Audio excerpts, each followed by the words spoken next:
Hello and welcome to And the Runner-Up Is. This week on the show we're talking the 1969 Best Actress race at the Academy Awards, where Maggie Smith won for her performance in the prime of Miss Jean Brodie. But why did she beat fellow nominees Geneviève Bujold, Jane Fonda, Liza Minnelli, and Jean Simmons? We'll explore all this and more on the season finale of And the Runner-Up Is.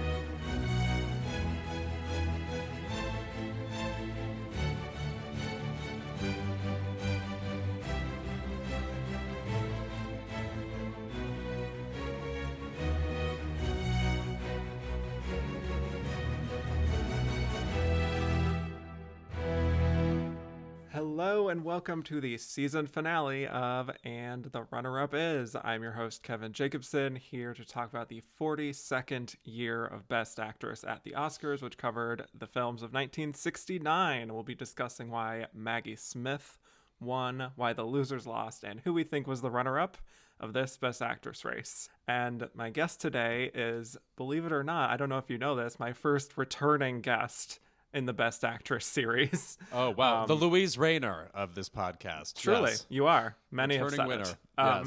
it. Yes. Yeah, he last joined me in the first season finale, actually talking about 1939, Vivien Leigh's win. So very excited to have him back for another finale and another great year. He is the co-host of the Keep It podcast, writer at Jimmy Kimmel Live. As of this recording, he has just come off a stint writing for this past year's Oscars, which is a pretty big deal.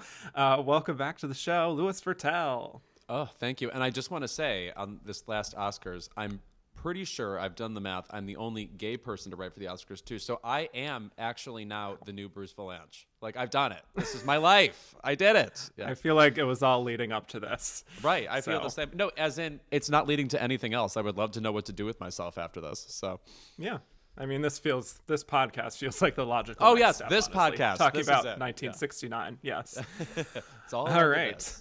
Well, before we talk 1969, let's talk Best Actress as a category. And usually I would ask my guest who their favorite Best Actress winner is, but I already know that because you're a returning guest and it happens to be the one we'll be discussing this very year. Yes. So instead, I will ask you, what would you rate as your favorite Best Actress lineup of all time? I mean, I hate to disappoint the listeners, but I think I would actually have to say this year because wow. Well, I think I mean, like, we'll get into it, but I just feel like there are 5 performances where they are really running the movie, and it's never any of these women's job just to be like lovely. You know, it's not like we fell in love with her and that's what the performance is. No, there's always something twisted or cynical or conniving going on. So it's just a really action-packed and active group of women. So I've just always loved that. And, you know, Maggie Smith in this movie is just the ne plus ultra. I until Tar, I don't think there was a proper comparison to this movie, you know. And that's another reason Tar will live on and on and on, at least in my head. That is something I definitely thought about rewatching the Prime of Miss Jean Brodie this week. Feels like there are more parallels than people have been talking about. So that's really fascinating. Well, my other question for you, you said on the 1939 episode that your most heartbreaking loss, I believe, was Charlotte Rampling for 45 years.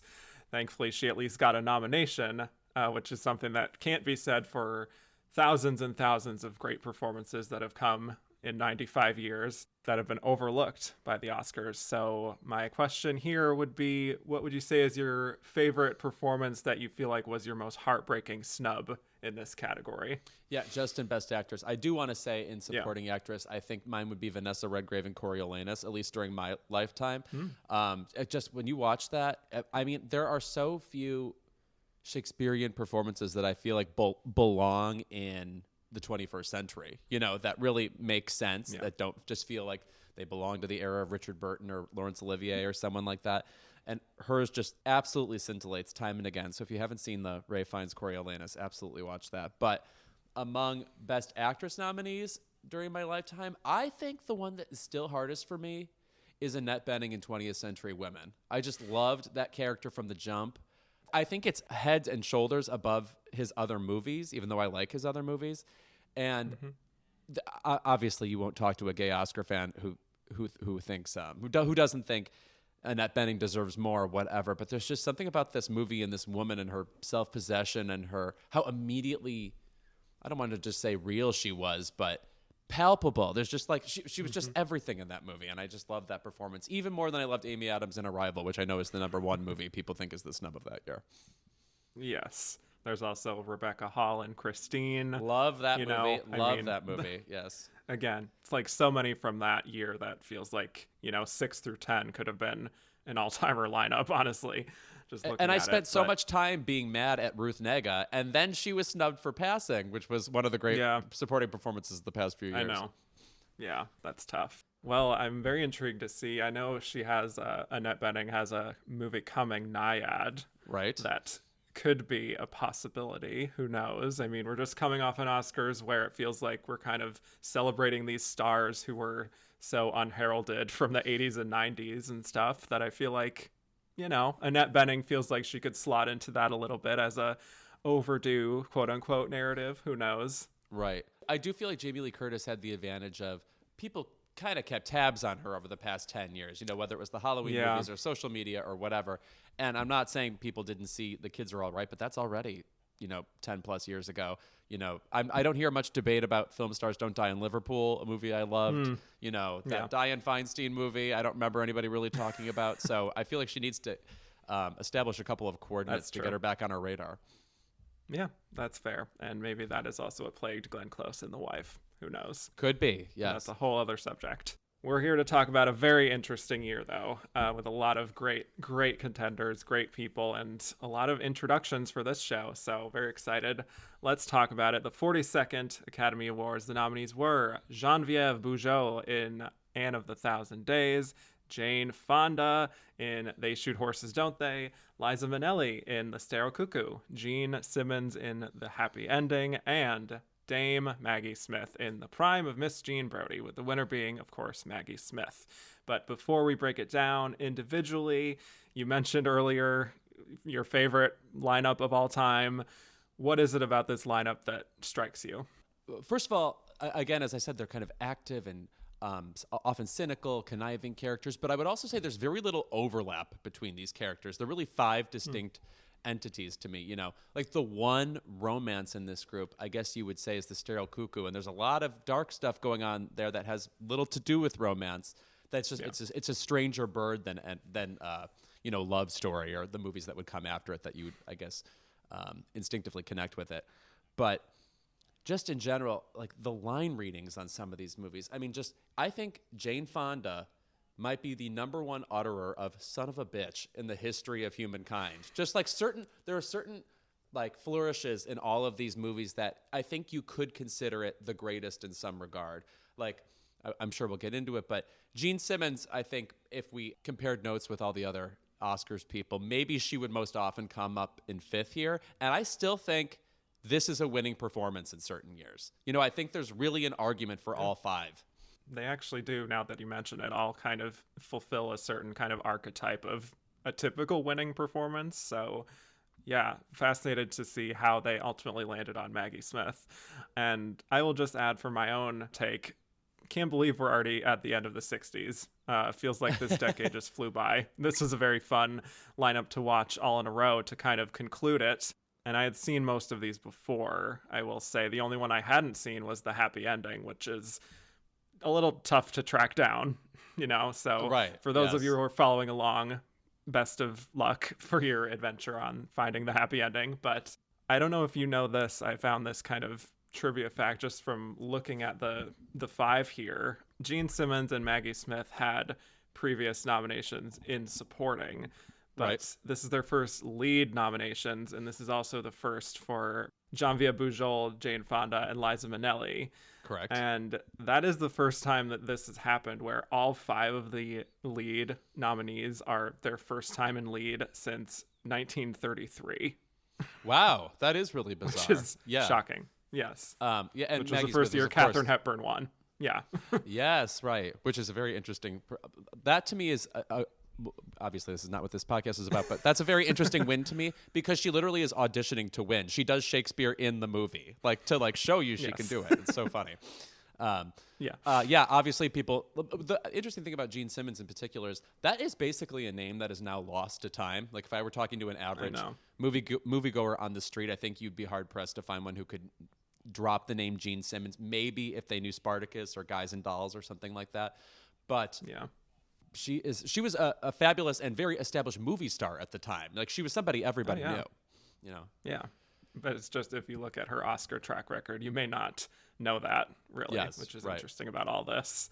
But yeah, it's in terms of the overall lineup, like we've got a little something for everyone here, which I love. We also have multiple Nepo babies. So, there you go.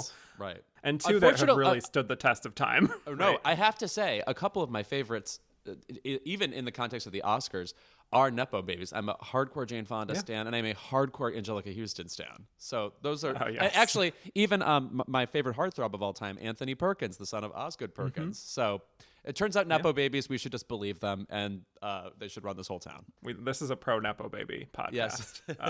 First and foremost. Yeah.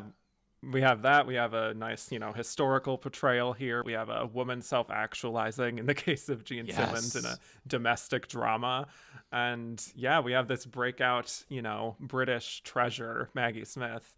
Feels, something for everyone. And a lot of these have a real new school feeling too, as we're heading into the 70s. I feel like the studio system's really being left behind at this point. So exciting times. Change is happening in America. And specifically along with that kind of change, I always talk about how the era of Marlon Brando and Montgomery Clift and James Dean, the so-called new acting, like the angst-driven movies, really. I don't know that really happened for women in the same way at the time. The women in those movies were not nearly as extraordinary, much as I love Natalie Wood and Rebel Without a Cause. But it really feels like someone like Jane Fonda was really the beginning of a matching kind of grit of those people. Faye Dunaway, et cetera, Ellen Burstyn, people like that. Oh, yeah. I would also add Jenna Rollins as well. Jenna Rollins, maybe the definitive, yes. Uh-huh. Yeah, that's going to be fun to break down all of that in the 70s. But yes, let us give our last go of the 60s. Let's jump right into it. Starting with Geneviève Bujold in Anne of the Thousand Days. So this is our only nominee that we're talking about today that only received this one Oscar nomination. Although she is still alive, would love for her to randomly come back into the conversation like 50 years later, late in life nomination. Just putting it out into the ether. But she made a movie with James Cromwell about a decade ago. It was a Canadian movie. Yes. She's a Canadian actress that was really well received. And she was well received in it. She got whatever the Canadian Oscar is. I forget the name of it, but she was nominated for that. Right. Yeah. And of course she is bone chilling in the movie Dead Ringers. If you're up on your Jeremy Irons cinema. Yes, of course.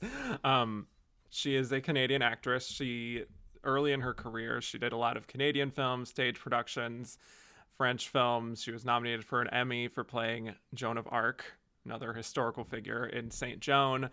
Then Anne of the Thousand Days really is what kind of launches her into this worldwide status, especially in the U.S. So Anne Boleyn, a very iconic figure, co-starring with Richard Burton. So this is a very important subject matter. And, I feel like the work is halfway done just from that casting, and just, that the nomination feels assured if she's even halfway decent. But apparently I did also read that Elizabeth Taylor lobbied to play Anne Boleyn. She was 37 at the time. Right. And, the fact is that this is not the 30s anymore. We can't have a Norma Shearer playing Juliet from Romeo and Juliet as a 30-something. So we wanted realism. So the movie, it's the story of Anne Boleyn's time as the second wife of King Henry VIII in London. It's the 1500s, and it's all about their sort of strained relationship over time, and he wants to give birth to a male heir, but she's either birthing a daughter or the son that she does give birth to is a stillborn, so very bad luck there. And failure. Geneviève plays, yes, truly. And so she's of course playing Anne Boleyn. Richard Burton is Henry VIII. Let's talk about her. Any thoughts beyond what we kind of mentioned before on her as an actress outside of this and her defining performance here? Well, the first thing I will say is that I think when you compare this movie to the other ones in the category, like They Shoot Horses, Don't They, and The Private Miss Jean Brodie. Something that is up against Geneviève Bujold is that there is almost no subtext in this movie. It is played right on the surface. Here is somebody who is, having to scheme or manipulate or whatever, and not only is she doing that, she's saying why she's doing that and what she has to gain at every given moment. There's nothing you have to really interpret about this movie. And I, by the way, say that as a compliment. For a big epic, that the fact that they make it so explicit the entire time, I'm not saying it's intellectually demanding, but it is a lot of fun. In a way, it's like watching Big Brother or something. Just people stuck in cloisters. In fact, the nature of the movie is that you're overhearing these conversations. People, like, once the doors are closed, like, who's going to get what? And am I going to get it? And are you listening to me? And, so the stakes are always right there on the surface, and that makes it good. But when you're comparing what she is doing in this part where she's, actively lobbying for herself, trying not to get killed eventually, it's hard to compare to someone like Maggie Smith, where she is really just showering you with inventive character work the entire time in a way that is detached from just the machinations of the plot. So I think Geneviève Bujold gives a performance that is extremely engaging and also, like, beguiling. I think something that's awesome about her is that she really has this appearance of literally a Virgin Mary statue in a nativity scene. That just something about her is so perfect, so like sculpted, like a feminine ideal in certain ways. But literally, the millisecond she reacts to anything, the way her eyes move, the way she crinkles her face, or the way she speaks, everything is not like the Virgin Mary. She is completely self-possessed and completely, even the look in her eyes feels defiant. So it's like she betrays her innocent look, whatever she does, and that is constantly fabulous to see. Yeah, she definitely surprises you, I think. Even from just the first glimpse you see of her at the beginning, you might not kind of recognize her as maybe anyone special, really. And then she just comes out with this really fascinating, different, modern kind of energy. And this is something I'm not proud of, but I have seen this movie before. I watched it for this show for the Best Picture series. This is a few years ago now. And before I rewatched it for this week, I was kind of just like, what exactly happens in this? Like, I genuinely couldn't remember much of anything outside of just the general knowledge of, Anne Boleyn and Henry VIII. But that could have been from any number of films and shows that have been about their story over the years. I didn't really remember the specifics of this version of the story, I guess. And even as I was watching it again, I had virtually no memory at all of this. I don't know why. It almost felt like watching it for the first time again. I don't know if that says anything about me or the movie or some combination of both, but it's not one of my favorite films that we're talking about today, but I do think that she is terrific. Just like the rest of the movie, I'd mostly forgotten about her performance and sort of what qualities that made it stand out and get this nomination, other than she's playing Anne Boleyn. But there's something kind of delightful and petulant, I guess, about her. Uppity is really the word for her. Yes. Yeah. I was kind of watching it being like, why does she kind of remind me of someone? I think there was a little bit of like a Judy Garland in the face, in her facial features. Oh yes, definitely. Meet Me in St. Louis era. Yes. Yes, exactly. Maybe it just, I had Liza on the mind, so Judy was also coming to mind. But then I was also like, this kind of feels like Anna Kendrick, but European. Yes, also true. Also, somebody who would probably play a role like this at some point, actually. Yeah. Right. Also, I think something that's also working against Geneviève Bujold is near the climax of the movie, I don't want to say she disappears, but a lot of what happens in the movie happens to her, and sometimes while she's not on screen. And weirdly, This is not, I don't want to say it's a bad Richard Burton performance, but for some reason, it just feels very Wikipedia. Like he's there to establish just what Henry VIII did, more than he, is establishing a great character or something. If you watch Who Was Afraid of Virginia Woolf 2 years earlier or 3 years earlier, he is just coruscating with specific character choices. And in this movie, he really is, wearing the outfit of a king, saying things the way a king should say them, but there's nothing specific about it that makes you think, oh, it couldn't have been better for any other actor. Yeah, it does. It did feel a little bit phoned in. And in that respect, she very much outshadows him, I would say, like by a lot. She's gunning. in every scene, really. There's something really kind of scrappy and just intriguing about the way she's able to project and kind of exceed her physical presence compared to what you might think she would act like, which I think is also true of a lot of, Anna Kendrick performances. But here, like almost every scene she's in, I'm captivated by what she's doing and how she carries herself with so much confidence without it ever feeling like overcompensating or like she's trying too hard to impress us with her kind of stubborn attitude and everything and her brattiness. Correct. It never feels like she's stealing the movie. And also, I think it's impressive the way she's contending with all these characters in a way where they don't just immediately, kill her. Like there's something about the way she contends where you can see her cajoling them to argue back with her. Like it's really, she's engaging them as opposed to just overtaking them. Exactly. Yeah, she's very active, and I feel like there's a very tricky balancing act that she has to pull off, but she does it with the confidence of someone who I think is beyond her years. I think she was only like 27 or something when this was coming out, but she just has so much poise and command, and contrasting that with her smaller frame that it kind of takes you aback. And I just love seeing her ways of kind of needling people around her and getting away with as much as she can until there's that breaking point towards the end, obviously. But for a lot of the film, it's just fun to just watch her be selfish and just forthright and knowing what she wants. But also, I feel like in her performance, not making it into a kind of wink wink to the audience kind of vibe. You know what I mean? Right. No, yes. It's just crazy that she is so not just charismatic, but like spellbinding in a way the other actors are not. Like you just think Richard Burton would have this on lock by now. Like what you just said like resonates with me. Like she's so young. How is she able to contend with somebody who is nothing but experience and is defined acting in certain ways over the preceding generation? Yeah, and someone who has contended on and off screen with Elizabeth Taylor. Yeah, right.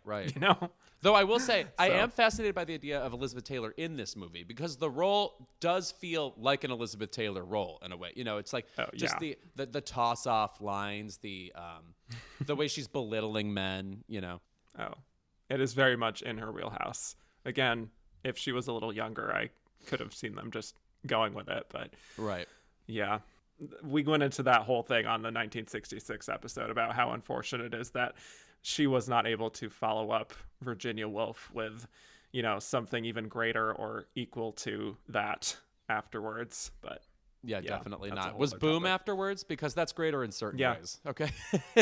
Yeah. in terms of shock value. That's true. And ending with the Flintstones. Anyway. Yes, true. But I love for Geneviève this kind of tense exchange that they have towards the beginning where he's setting the ground rules that she'll only be with him if she wants it. And she seems, pleased by this. And there's this kind of petulance and a confidence that she has that's very irresistible, where it's like, even though on the surface there is that power imbalance, she just has such a dominant personality that he has to respect her. Like when she says that there's not anything about him that she likes so far. Comparing this to They Shoot Horses, Don't They? Something I love about that movie is that the Jane Fonda character, Gloria, doesn't have... The movie is extremely cynical, and this is not a character who has to learn that cynicism. She comes in with it, and the whole movie is basically affirming that quality about her. And to me, this movie is similar. This is not a character who has to learn to be scrappy. Like, it's not condescending to the audience where we just think, oh, well, she's, an innocent young thing who has to kind of gain her wits in order to contend in this space. No, she just has this inherent quality. So we get the joy of just watching her explore this thing she already has and seeing what she can do with it. And I think that is a part of what makes it thrilling. It's just, there's something about Anne Boleyn that says, you've already underestimated her and she has no experience yet. Exactly. Yeah. She's always just testing the limits as much as she can and pushing it further and further. I love how much she kind of delights in mocking the Anthony Quayle character, Wolsey. Yeah, I was just going to say that's some of my favorite parts. Yes. Wouldn't it be tragic if... Yes. Right, exactly. Like trying to get the Pope to annul Henry's marriage to Catherine, and she just kind of has this sly look of like amusement on her face that's kind of just like this mix of delight and childishness almost, and it's so perfect. I love all of, I mean, that's speaking to what you were saying about Big Brother. Like, it feels like the machinations and the kind of rivalry there it's irresistible. Yeah, right. No, she's they really give her something to fight for every scene. There's not really a bad scene for her, or a non-scene where she, you know, has to just sit there. I mean, eventually she has a couple of emotional moments, or maybe when she's stuck in the tower counting those straws or whatever. That's a less tense moment. But for the most part, it really gives her something to do at every increment. And that's constantly. And thank God they do, because it's, you know, an epic movie. Like, these aren't always terribly watchable. No, they are not. As you would probably know best. I know this, sadly. Yes, truly. But, you know, the moment after he's kind of sent all of the dissenters of Anne Boleyn away, and he finally is making it clear that he's sacrificed for her happiness, Henry VIII I'm talking about, and she finally admits to him that she does love him. And I appreciate that it doesn't go full like conniving in how she plays that scene, because to a certain extent she is being genuine in the sense that she is starting to fall for him. So I mean, what the hell else is she gonna do there, you know? Well, yeah, that's also true. But I appreciate those more graceful, kind of subtler moments that they give her to not just make her a kind of cartoon reality TV villain, you know? Yes. And again, like, certain lines just absolutely wonderful. The part where she is clued in on the plan to kill her near the end, and she said, and she like sits back and she goes, I think she says, like, "Oh my lord, the king's gone mad," or something. Like, the look of recognition on her face, yes, like, oh, and she goes, "I am doomed. I am doomed." Yes, I am doomed. So it's finally like her one. I have lost this chess game move. It's actually pretty on the nose that she is playing chess at some point in this movie. Sure. And I do also think the sort of monologue as she's awaiting her fate, like you mentioned, where she's kind of counting, kind of like mentioning the 1,000 days and everything. It's a little overwritten. But she's like, let me explain the exact 1,000 days, like going through the Dewey Decimal System of her time at the castle. Yes. And now we know why it is called Anne of the 1,000 Days. Thank you very much. Okay, I'll remember that. Yes. You know, everything from there through the trial, through, you know, everything we just talked about with that monologue, I think is really strong dramatic work, and you find yourself very much on her side. You know, I don't think there's any ambiguity as to whose side you should be on here, and I appreciate that she still, I guess, kind of is able to blend that sense of feeling antagonistic towards most of the characters around her, but you are always on her side at the same time, if that makes sense. Yes, I would compare it a little bit to A Man for All Seasons in that way. A movie that I think is actually weaker than this, because it's so a good guy versus the bad guys. And while I think Paul Scofield is like fabulous, it's just not that entertaining. In this movie, I think it's not like Henry. It's not like Henry VIII has good qualities in this movie. Like, it'd be weird to see where he's coming from, so to speak. Yeah. But there's something about her, the gnarliness of her fighting, the rigor with which she attacks it, which it's an unlikely protagonist in certain ways. So it's a little bit more fascinating to watch. There's quote unquote unlikable qualities about her. You know what I'm saying? My least favorite word. I'm so sorry I introduced that word into this conversation, but yes. Yeah, it does come up, unfortunately. More on that in the 70s. But her final confrontation with Henry, I think, is also really good, when she just refuses to even consider their child illegitimate, which is what he wants. He just wants to kind of tie up the loose ends and be done with her and her whole bloodline. I love when she just says, "Child of Anne, the whore, shall be queen." Again, another really beautiful, defiant moment that is so earned, and she always nails the kind of, I don't want to call him like a punchline, but she just nails exactly what the audience can kind of root for her in these final moments as she is saying these kind of blasphemous things, but you're like, yeah, I'm on your side. If Jane Fonda is the world's best utterer of son of a bitch, then Geneviève Bujold absolutely owns bastard. Oh, the way she says bastard in this movie. I mean, she spits it like it is just like the whole situation is so beneath her. Like everybody here is so beneath her, you know. Fabulous in many ways. A competitive performance. Yeah, I think so. And it's a shame that this is her last nomination, will likely be her last nomination, because I feel like what you see from this is someone who has a lot of potential, and she certainly met some of that later on. You mentioned Dead Ringers, you know, and you mentioned that movie with James Cromwell. So, you know, she still got it. It's just a shame that the Academy was just like, yeah, we liked you that one time. Right, yes. I guess the 70s were sort of, we were just sandblasted with powerful actresses at that time, too. It's got to be one of the most competitive times in Hollywood history, you know? Mm-hmm. So anything else on Geneviève before we move on to someone you might like? I'll just say again, like, I'm not somebody who is especially primed to like a long period movie. Like, I don't even really love the movie Elizabeth. Same. And I think this is, like, in some ways very sensational to watch, even if Richard Burton isn't that fabulous, if the other characters are sort of middling. She really drives the movie in a way that is super memorable and you know, gag worthy. There are certain things she says that are just like thrilling, really thrilling. Yeah, I would agree. I just, again, kind of wish that the things around her were as thrilling. Yes, but at least it gives her a chance to be the very, very clear MVP. Yeah. Do you know what I would also say? I would compare it a little bit to Women Talking, and that it feels like a very well-made radio drama in certain ways. You know, it's like it's less a movie and more like, again, the nature of the conversations is so explaining all the subtext all the time that you feel like you could just like listen to it on headphones and get the thrust of the whole movie. Yeah, I would generally agree with that, even though I really enjoyed Women Talking. Oh, me too. No, I think Rooney Mara is a snub. And by the way, I saw her backstage at the Oscars, and I am not intimidated by many people. I was too intimidated by Rooney Mara. I did not say hello.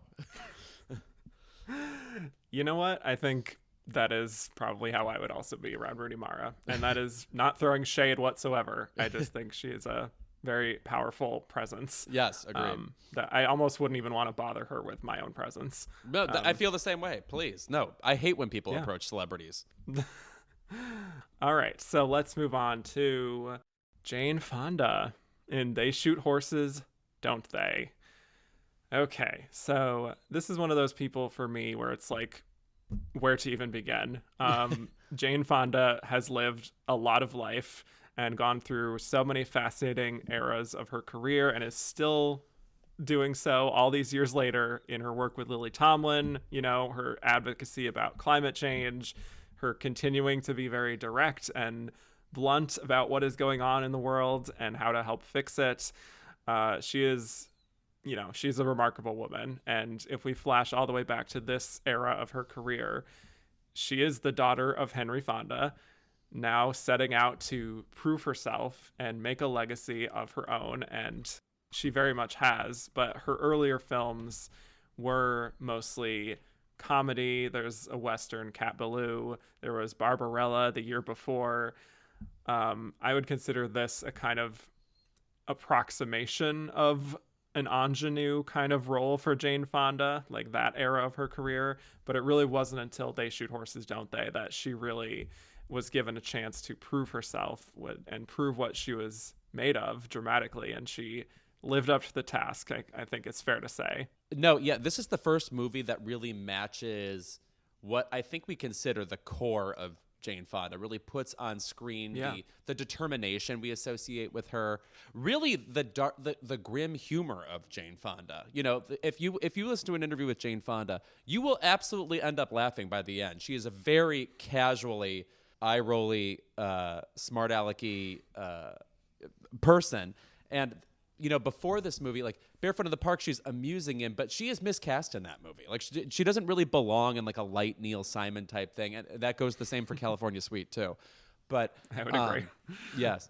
But in this movie, you know, from the jump with these caustic line readings, I don't want to say it couldn't be anybody else because, obviously at this time she's competing for every role with Faye Dunaway, or she's competing for every role, even with like Barbara Streisand, who was offered this movie before her, and was also offered Clute and Julia before Jane Fonda.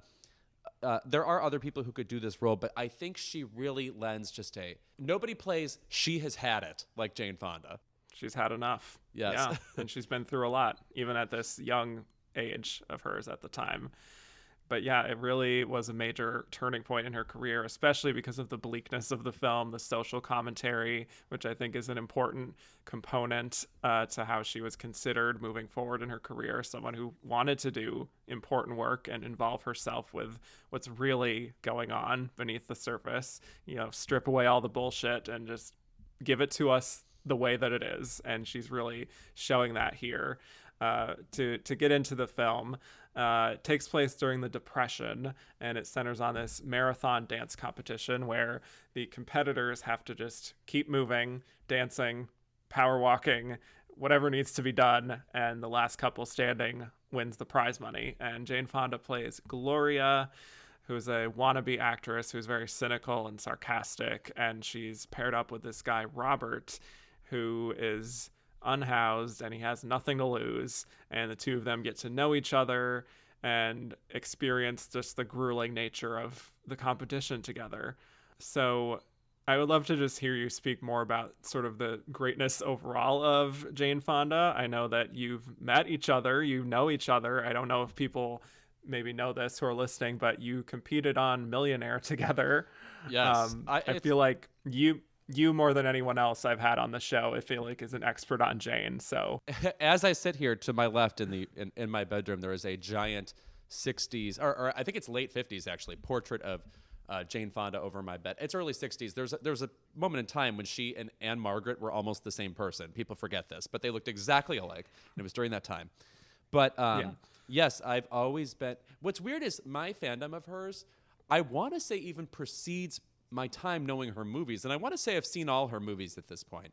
But there's just a quality about her where I would compare it in a way to Annie Lennox, where it's like there's such a firmness and a self-possession and a steeliness, and then the minute you look in her eyes, also like a searing vulnerability. Just it's like these hard extremes, and also just a palpable sense of intelligence and ferocity and determination that permeates everything she does. Even in her best movies, like Jane Fonda, certain actors, their whole thing is we like watching them transform. One performance has nothing to do with another one. I would say Jane Fonda, what we like about her is when we get the roles that give us the X factor of Jane Fonda that already exists and gives it a place to shine. Watching like the China Syndrome, for example, you're seeing, Jane's, what you just talked about, what's the real story going on here? Actually, let me I'll tell you what's going on here. Like that kind of attitude, right. Like movies that find a space for the singularity of Jane Fonda. So yes, a couple years ago, I write for Jimmy Kimmel Live. He's the host of Who Wants to Be a Millionaire. When he was preparing to host that show, he knew I was like brand new on the show. He knew I was obsessed with trivia, and someone suggested I be a run-through contestant for him. And so I ran through some questions with him. I have to say, amazing. Like he was blown away by how well I did. And then the producers who were there were like, well, if there's a celebrity who needs a lifeline, in this version of Who Wants to Be a Millionaire, the celebrities are given a lifeline that they can use for the first 10 questions in a row. And if somebody needs one, maybe we'll call you. We don't know. And I was like, okay, great.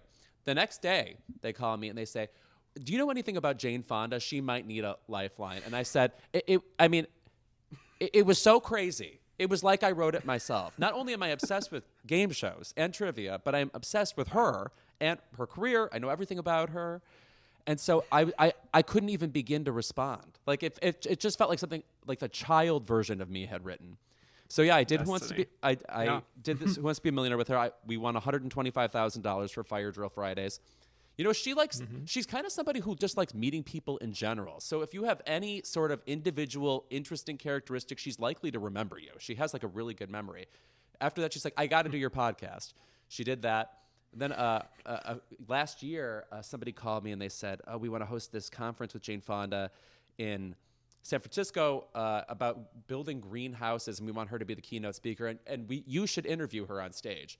Now, let me say something. I absolutely do know everything there is to know about Jane Fonda, but I'm not like a climate activist. Like, I didn't know that would be like the right space for me, but I still was like, whatever, I'm going to do it. I go up there and I'm prepared to fully reintroduce myself to her, be like, oh, you did my podcast before. We were on a game show before. She remembered all that. She was like, oh my God, and we got that one question about the Galapagos turtle. She was right there with me. Wow. And as we were sitting there, like I said, I told her, I was like, look, I know nothing about climate change, like the nitty gritty of it. So you'll have to help me out during this presentation. She goes, oh, that's fine. I'll help you. And I said, like, I'm the kind of person who just wants to talk to you about whether Lillian Hellman was a liar. And she goes, oh, I think absolutely. If you look at all the women in Dashiell Hammett's books, that's probably the reason he was attracted to her. Who gives you that? She is so amazing. She has like theories about Lillian Hellman, a person she of course played in the movie Julia. Yeah. But the combination of her wit, her intensity, what she brings on the screen, the climate activism, and her amazing memory are just like the things that make her this singular person. I'm sorry, this is a longer tangent that you probably wanted, but there really is just one of her. There is no second Jane Fonda in life, you know? Right. Yeah.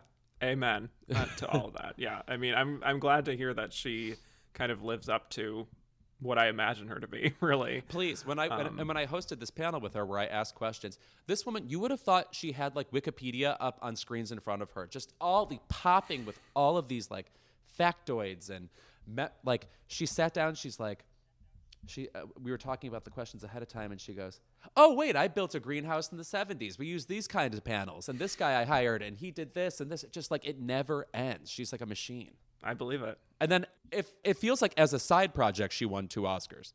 Yes, that's just like a footnote in her long life. Yeah, she's an incredible person. I know that she's also, you know, owned up to certain parts of her life that she isn't as proud of. But if anything, for me, that's just made her even more special in my book as someone who also acknowledges their privilege, acknowledges their background, and talks about mistakes and is sincere in wanting to be a better person. And I actually think you see some of that kind of forthright quality in her performance here and her kind of wise beyond her years quality. She is so sharp, even with a character who's kind of like, who cares? The game is rigged against me. I'm going to do whatever I want. But she's so attentive, and she's such like an active listener. And it really lends itself really nicely to this character in this film that is all about cutting through the noise and getting at the truth, however bleak that truth might be. You know, all about how the upper class and the people in charge, they don't really care about the lower classes, and they can create this game or this ruse that gives people hope, but they make up the rules. And either way, they're just going to protect their own interests, even in the middle of this, you know, nationwide crisis of the Depression. And Gloria as a character, I think going into it sort of has like an innate understanding of how the world works, you know, but just like Robert, it's like she just doesn't have anything to lose. She's ready to just give it one last shot here. And I think you can see, you know, maybe this is just projecting because of what we know about Jane Fonda, but I feel like there is just like that whip smart quality that suggests that she is a more high-minded person than her sort of station in life would lead you to believe. She seems very well-read and well-versed in what's what.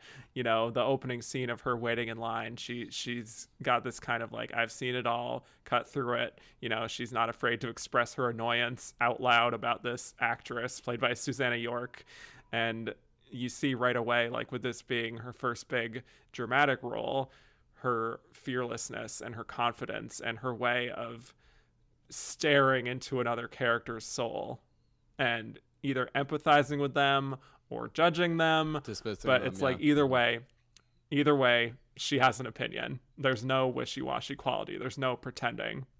And I'm actually thinking back on our last conversation, actually, in the 1939 episode, where we're talking about these actresses who can really command the screen and fully commit to the kind of complexities of their characters without trying to be overtly good or be seen as nice or likable. And Bette Davis had that, and I think Jane Fonda has that too for this era, going through, you know, the 70s and 80s and beyond. Definitely. No, as she starts this movie, I almost have the thought, is she going too hard? Like, are these one-liners a little too caustic? But then the movie so quickly rises to her and basically agrees that things are that bleak. So it adds an extra sense of power to her character, the sense that she knew all along how bad it was going to be. And good Lord, does it get bad.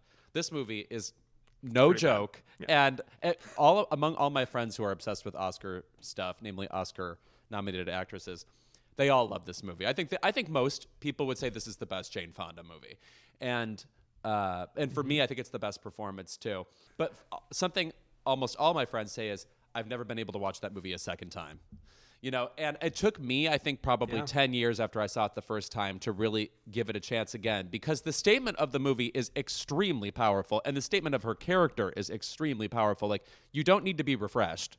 If, like, for instance, if you're in the mood for this movie, you can only watch this movie. I can't really compare, the kind of the grim sweepstakes feel to anything else. Like, I no other movie really comes to mind, but it really is worth rewatching, not just because of her. I think every character in this movie is amazing. I love the Red Buttons character. Of course I love Gig Young as the I'll call him the MC, the carnival barker running this whole thing, one of the most cynical men in cinema history. But and Susanna York, one of the great supporting nominations of all time. Amazing. I think 1969 is one of the great supporting actress years ever. So there's just like lots of things that are popping back and forth in this film. In addition to just, it is brilliantly directed. Like Sidney Pollack, to get this that young in his career. I'm trying to describe the thing that is so addictive about the look of this movie and the nature of this movie. But it's like how the camera moves through it. It's like a confined space. You can feel like the heat of it. You can feel the desperation of it, like the sorrow of all the characters. Like everyone has a vibe, and the vibe adds up to something, and it's unmistakable. Yeah, it feels tactile when you watch it, and that's why by the end I just feel like exhausted, truly, more than most films, And you're watching people be so exhausted, maybe the most exhausted people ever to be in a movie. Yeah, some of the sweatiest performances of all time. Like when she's first starting to get to know Robert, what I really found interesting, I don't know if I picked up on this on a previous watch, but I feel like she has a little bit of an old-fashioned way of speaking that I find very evocative of those kind of 30s film stars almost, especially the speed of her speech. And for me, it felt very period specific, even if we think of Jane Fonda as a very forward-thinking sort of modern woman. I think she very strangely kind of fits into the time period well. Yeah, she is kind of an old-fashioned actress and a new actress. Yeah. What I used to call black coffee actresses. There's just like a real unsparing you can see the tension in the neck of everything they do. Judi Davis is like that for me. Oh yes. God, I love her. Yeah. Oh, imagine not loving her. But she's so, I just love how kind of confrontational she is, like with the woman who's pregnant and probably can't afford to really take care of her baby. And she just like confronts her about how selfish it is to have babies when you can't afford it. And you see in these moments how much I feel like probably her own inner pain and her unhappiness, she's kind of just making other people's problems, like projecting it onto other people. At least that's how I kind of read this character, is she's gone through so much and internalized so much, and I don't know how much she's been able to externalize much of it. So the way that she does that is to lash out at people and push people away. And I just feel like Jane Fonda, just as a screen presence, naturally has a little bit of that coldness, which again is not a pejorative, but it really fits this character very perfectly. There's also the physicality of the role, which is like, again, speaking to the sweatiness of it. Another thing that Jane is very well known for is her strength, like her physical strength, her endurance. And, even if that sort of workout phase of her career comes a little later, I feel like you're seeing here even like the adeptness and her like meeting the demands of this role, especially in that racing sequence, or there are multiple sequences where they're having to like power walk around the track. And can't imagine this is a fun shoot, especially in those moments. Yeah, no, they really do a good job convincing you it's the most grueling thing a human being can put themselves through. Yeah. No, literally dragging a man around the track. Yes, and when you're watching that, you're like, wow, the calf strength. Like she really has it. Like there's just the quality about Jane Fonda even pre-workout era where she just has like that. She has the body of like a javelin or something. No, but literally in this movie at some point, I think when she goes into Gig Young's office to like service him, when she says, "Don't touch me," like that is the definitive character moment in this movie. In fact, "Don't touch me" is my favorite category of actress performance. You know, or don't speak. Yeah, don't speak, don't touch me. Yes. Either way, setting boundaries. Yes, right. Yeah, don't look at me. Yeah. Yeah. I also like how I feel like something about this movie that's fun or successful and fabulous is that all the other characters turn into Jane Fonda's character. You know, there's like a suction in this movie towards just the absolute bleakest a human being can feel, and she already was there. You know, it's like people rising to find how bleak and how hopeless you can feel.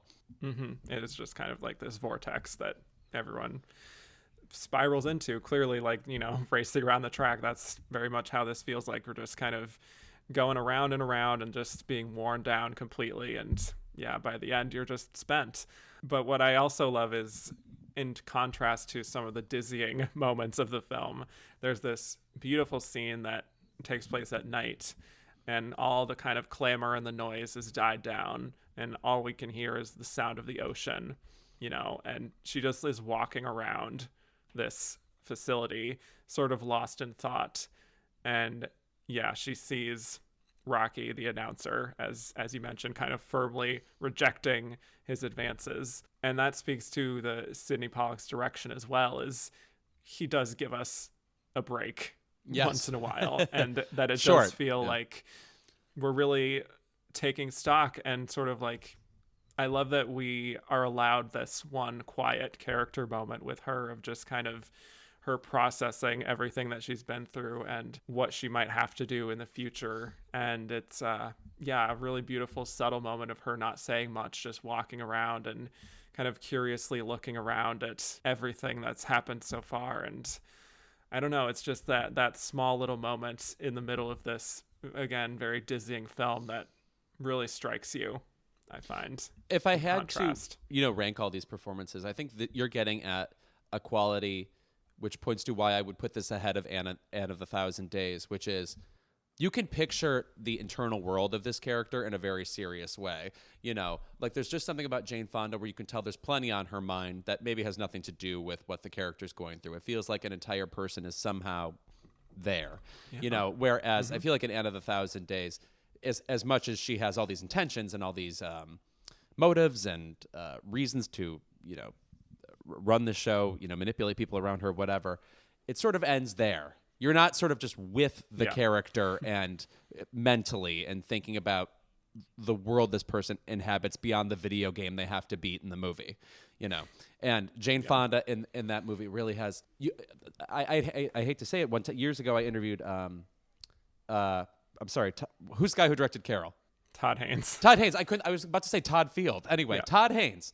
And I said, too many Todds. I was of course bewitched with the movie at the time, and I said, what is it about this movie that I am bewitched with? Like, I almost can't explain it. He goes, I think what this movie has is a lot of, you get to watch women thinking. And I think that's something about Jane Fonda that is just fabulous. Like, you just want to watch this person think. There's so much going on in there just anyway. Her personhood has a lot in it. And putting that on the screen has inherent value. Yeah, I think that is an excellent point. And I love that we're given space here to watch her process. Also, Women Thinking, a great sequel to Women Talking. Yes, hopefully. Coming soon, I'm sure. Yes. Yes.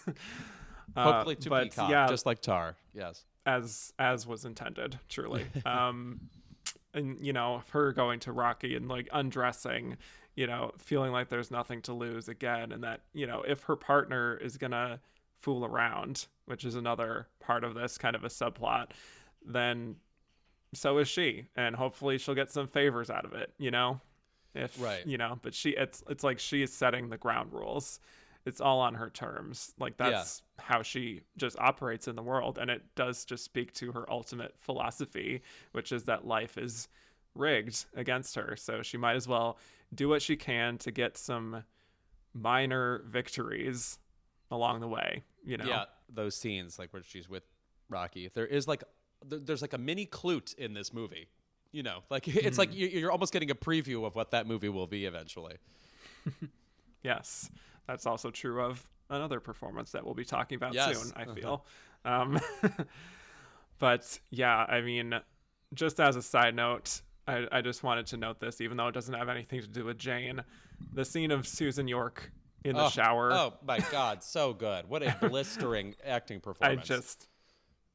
I mean, that is truly like transcendent acting for me.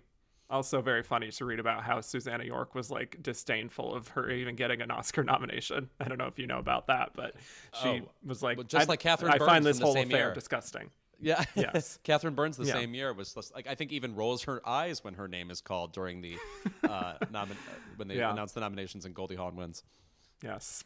So towards the end, you know, we have Rocky telling Gloria that, hey, you should get married to Robert, as kind of like a publicity stunt for the competition to get people more invested. And bleak proposition, and especially when she finds out that even if she wins, she won't be getting the prize money because he's been tallying up the expenses because the competition doesn't run itself, you know? And she really sells the impact of realizing that this was all just a scam and that there's no reason for her to continue, and just the numbness of her expression. It truly feels like this was her last hope of anything good happening to her, and now that's just been sapped away.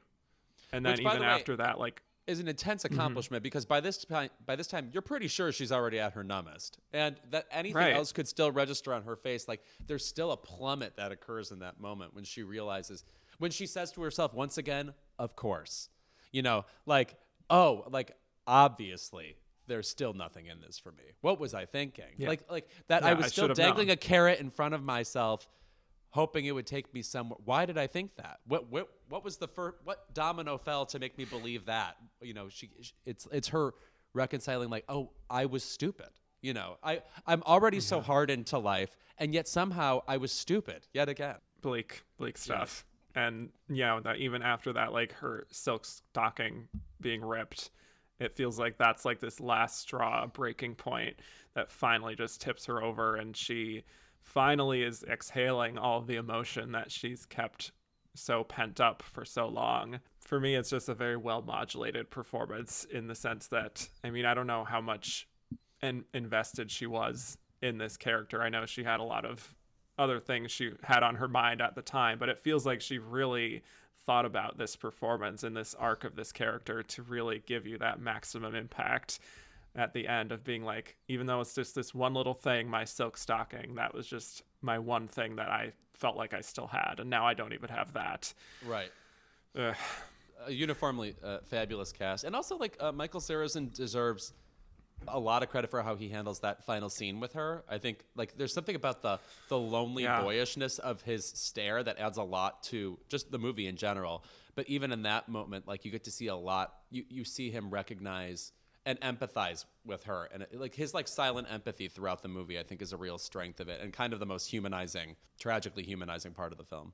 Yeah, it's his kind of almost puppy dog eyes, I think, are very helpful to selling the concluding moments of the film. And that final scene for her is something that you almost do want to just look away from, because of the despair that you feel for this person who, I mean, I don't even know like how an audience in 1969 might be feeling about this particular character of Gloria. She's not like this unambiguous hero. She is a complex person, and some people might find her unlikable, quote unquote, at this time. But I feel like by the end, anyone in the audience has to be feeling the utter loneliness and the despair in those final moments. Right. And just I think the Pyrrhic victory of her basically being able to say, I told you so. You know, like this whole movie was just confirming her worst knowledge. Yeah. And she was using this as her, one final test to see if she might be able to find another path in life. And now she realizes that it's all rigged against her. It's like central casting, And so you feel the impact. At least I do. I get chills every time I watch that scene. Totally. Which is admittedly not a lot, but it's... yeah, right. It's not sort of like holiday viewing. No, but it's one hell of a debut nomination for Jane Fonda, I have to say. I did find one quote that the great Pauline Kael wrote about her, about this performance actually, in relation to Jane Fonda, and saying she stands a good chance of personifying American tensions and dominating our movies in the 70s as Bette Davis did in the 30s. All right. Pauline Kael, routinely wrong, but not in this case. Yeah. Yeah. So looking forward to many more Jane Fonda performances to come. Very, very happy that I get to talk about her, like 5 or 6 more times. She does have a supporting nomination. 6 more times, so. yes. Yeah. Oh, yeah, sorry. Yeah. You get 5 more times, yes. Right. 5 for me, but still better than most actresses. That's true. So yeah. Anything else you want to mention about our girl Jane? I guess I will just say, again, because I had friends who are really reluctant to watch it for a second time, even if they really admire or love the movie, it is worth watching again. There's so much to pick up again. So if you're feeling like, oh, I can't put myself through that again, I'm telling you, there's a lot to glean from this movie. There's just, and there really is no other movie like it. There really is not. So I would put this in my 5 favorite movies ever. Wow. Yeah. I do think it is a masterpiece, and I think it feels so prescient. Oh my God. In a way that like people say Network is, there's so much about this that is prescient, you know. Yeah. That's the kind of easy comparison I could make for this is to Network, but this, I just find that there's so much more humanity in this one than Network. So right, everybody's a ghoul in Network. Here you see who loses the most in the dystopia that Network proposes. Right. So let's move on to our next losing nominee. We've got Liza Minnelli in The Sterile Cuckoo. So from one incredible Nepo baby to another, we have the great Liza Minnelli, EGOT winner Liza Minnelli, daughter of Judy Garland and Vincent Minnelli. Fun coincidence that we get to talk about them back to back here, not only because of their stories, their sort of dynasties, but also because, not long after this, they would both win this category back to back in the early 70s. So that's kind of fun. But Liza Minnelli, she first enters the world of entertainment professionally when she was a teenager on the stage. She won a Tony for Flora the Red Menace in 1965, so she already had a big industry win under her belt. She had albums. It's actually, to make another connection, a lot like the Barbra Streisand story that we discussed on the last episode, someone who was either relatively new or completely new to film, but had also established themselves already as a presence in music or the stage by the time they're getting this breakthrough nomination or win in the case of Barbara. But this was only Liza's second credited film after Charlie Bubbles in 1968. And this is a pretty sizable role here that is really blending her comedic chops and her dramatic ability. And the film is about Jerry, played by Wendell Burton, who's going on a bus to college. And on the bus, he gets to know Pookie, played by Liza Minnelli, who is eccentric and talks a lot and has this kind of outsized personality. And they get to know each other. And as they're both going to college together, they start to fall in love. And eventually they, of course, drift apart due to their very different personalities. So really interesting stuff here. We've got another heavy hitter here to talk about. Although what's interesting is I feel like I've had sort of conversations with people who think that Cabaret was like her only time being nominated, and obviously Absolutely winning not. at the Oscars when she had this nomination just a few years prior. I mean, that's kind of interesting in terms of like the legacy of the film. I don't know how rewatched this is nowadays, but what are your thoughts on the great Liza Minnelli and her performance here?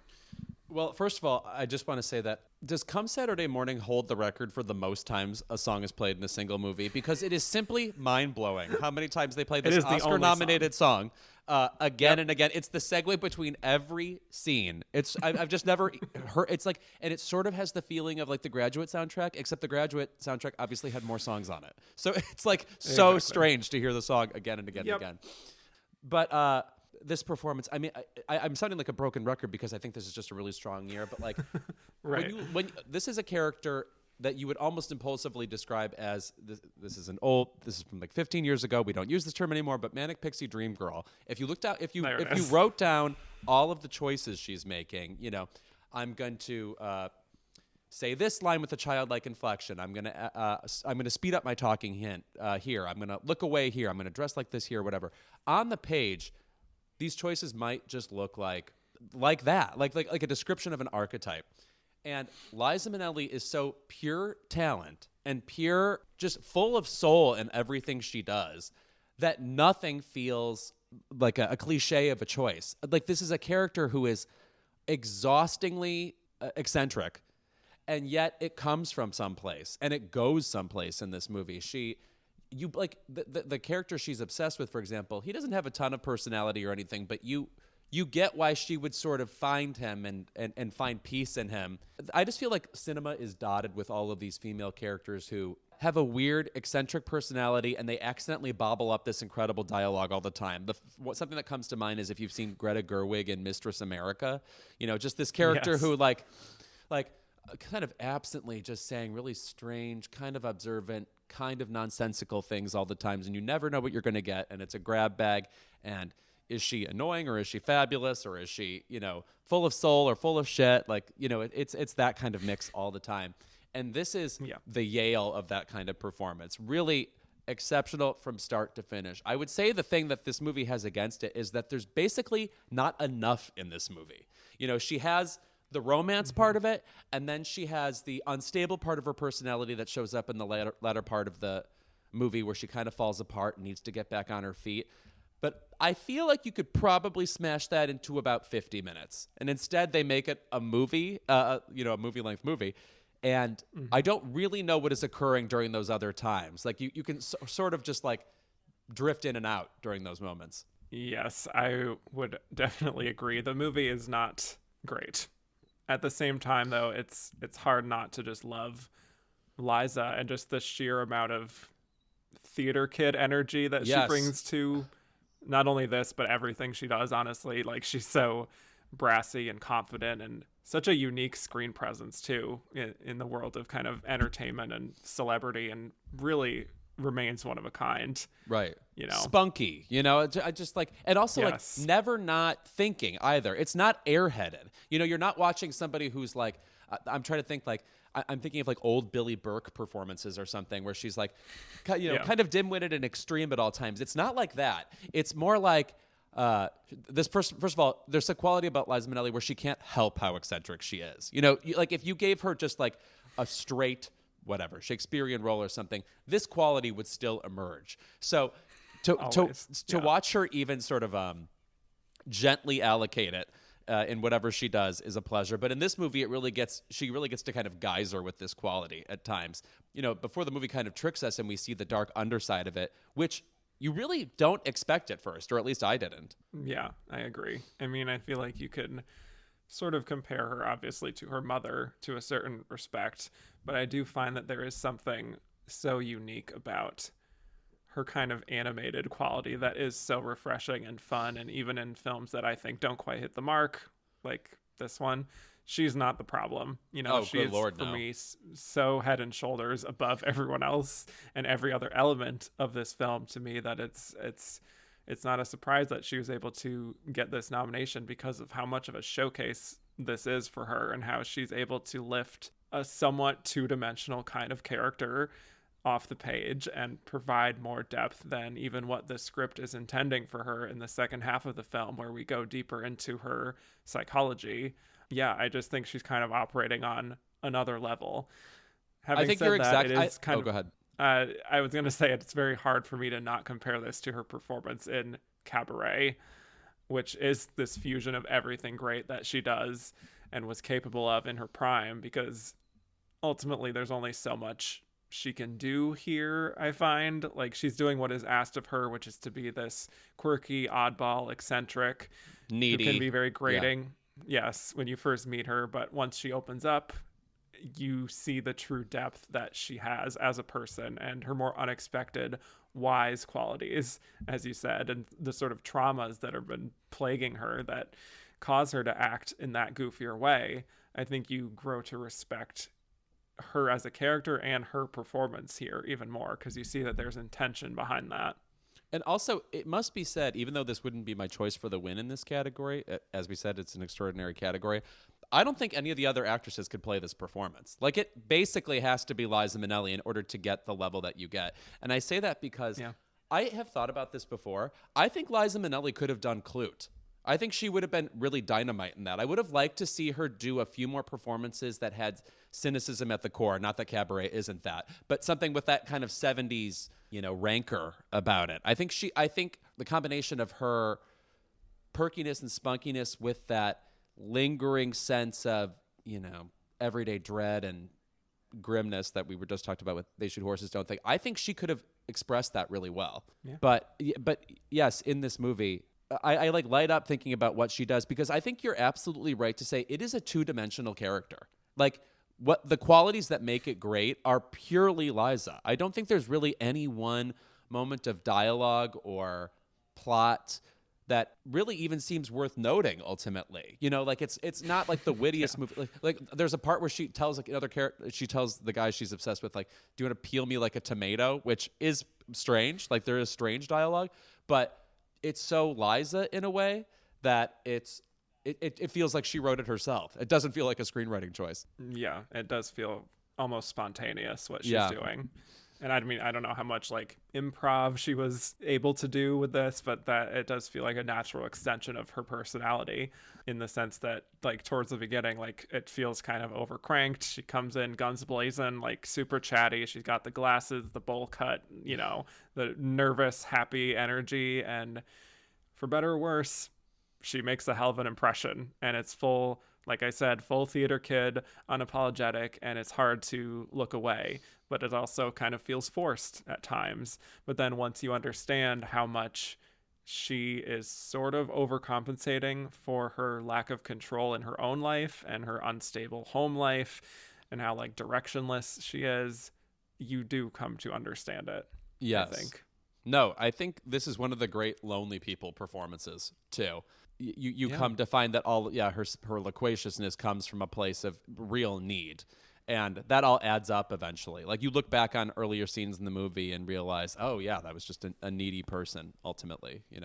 You really kind of solve this character. Yeah. And I think one of the first scenes of that, of seeing her as something more, is when she's at the bar with him, especially in the sort of few moments of quiet when we get to see her kind of assessing how much she feels like she doesn't belong. And, she's kind of trying to have conversations with certain people, but they kind of dismiss her a little bit, and she gets the message, and then she convinces him to just leave the bar. And naturally, the next best place to go is a cemetery, where she's like grilling him about whether his family's still intact. And there's just this way that she sort of casually reveals that her mother died while having her, like, in childbirth. And she just is like, my first victim, sort of just like passing it off as a joke, as her way of coping with the sort of darkness of it all. I love, that moment in the cemetery where she is lying next to a headstone and asks him to take her picture. It's like, what the hell is wrong with you? I love, he actually plays those moments pretty well, where he's like both, taken aback, and then it's always those moments that draw him a little bit closer to her too. Like, what is going on with her ultimately? He really is a proxy for the viewer in a way. We're like, I can't look away from this woman in a strange way. Like, what's wrong with me that I want more of this person? Yes. I will say I'm not in love with this relationship overall. Yeah, it's not going to last. Yeah. I know they aren't supposed to be like this all-time romance, especially by the end, but I feel like their connection, as opposite as they are in their personalities, I feel like it should feel a little more potent than it actually is. I don't know if Wendell Burton is the perfect fit for her necessarily, so it's hard for her to really, I think, form like a super authentic connection with him as a screen partner. Like, I do think he has his moments, but overall I'm not all that invested in this relationship, which kind of feels like a key element to your enjoyment of the film. But I do think there's a quality about that relationship. I mean, like, I agree with you to a certain extent, but also there's something about how green they both are that makes the lack of like utter chemistry make sense. Like they're both kind of not accustomed to the intensity of relationship in a way. There's something brand new about this for the both of them. So it's sort like the mismatch quality, it adds an element of intrigue to me more than it makes me think this is an immediate failure or unintentional. Yeah, I can see that. I just personally am getting so little from him in general, which is part of the character, is that kind of quiet energy versus her own manic energy that I almost feel like both of them are at such polar opposites of like he's underplaying it so much and she is overplaying so much of it that I just wish there was something a little more in the middle. But I do really like the moment where she strips down naked and he says that her body is just beautiful. And there's something about it I find in his delivery that feels a little condescending, I would argue, or at least like he's a little too surprised maybe. And I feel like there's a hint of like a disappointment and confusion in how she is interpreting that.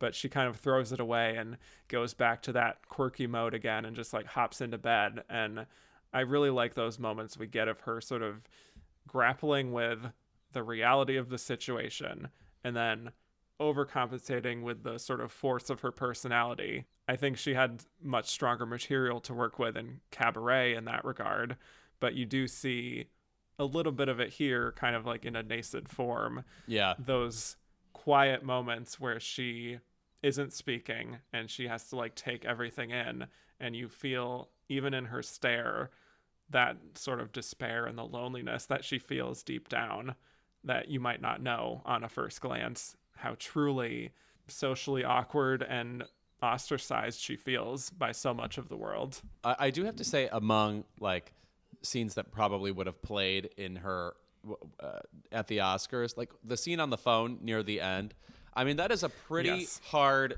masterclass in needy acting, in like telling you everything a character is all about without ever having to say it. Just like the inflection in her voice, the sadness in her voice, like the shock in her eyes as she's continuing to talk to him on the phone.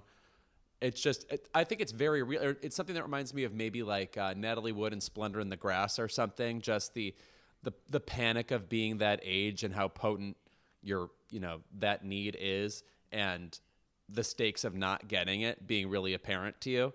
Yeah, it's just very, very heartbreaking and sad, and feels like something she didn't have to force at all. It's just like it's a part of her like talent where it's just I don't see her making decisions. There's just the Liza-ness is right there on the screen. You can see it, and it has everything in it. You know, you don't have to add. She doesn't have to embellish. Yeah, totally. That phone call scene is really stunning when she's able to, convince him to stay with her during spring break. And she's talking about how like her father won't be there if she goes back home. And you see how she truly doesn't have anyone else except for him, which is why she pours so much into this relationship. And yeah, she is in total command of that scene. And you're right, just really feels like speaking on instinct. It doesn't feel forced at all. And of course, the final scene where they have to part and she's kind of realizing that she has to go back home is also another tough scene, but another one where you see the decision in her eyes and her realizing that this part of her life is probably over now, and now she has to possibly return back to that place again that she does not want to go back to. I mean, who knows where she goes from here, but yeah, it's another one that I feel a little bit of darkness towards the end, of like a kind of a hopeless feeling. And obviously there's a very different ending for They Shoot Horses, Don't They, in that respect, but you do kind of wonder like what's next for her. There is a lingering darkness in all of these movies, actually, in a way where you uncover it eventually. That is very intriguing. I want to say also, like, again, we don't think of Liza Minnelli as somebody who, like a Kim Stanley or somebody who's like has like the nuts and bolts of acting down and like could teach it or whatever. I have this memory of her on Kathy Griffin, My Life on the D-List, where Kathy, I think, is about to do a cameo on some TV show, and she brings her script to Liza for some reason, to work on it with her. And Liza is really pointing and shooting. She goes, no, you have to say it like this, and then like this, and then like this. Like, she has that acting teacher quality about her. And so I just want to reiterate that she is doing a lot of active, hard work in everything she does, but it really never seems like that. That's all I can say about her. Yeah, she, as much as you see a lot of energy with her, she does also make it look easy. Yes, right. I would argue that's another quality she had that she shares with her mother. Definitely. Oh, quite. It's just crazy that I would maybe rank this performance like third or something. Like, this would be, I think, a winning performance in another year. I would agree. You know, you see something like Diane Keaton winning for Annie Hall. It feels like a similar kind of like narrative there of just like a kind of charming, quirky, likable lead, you know.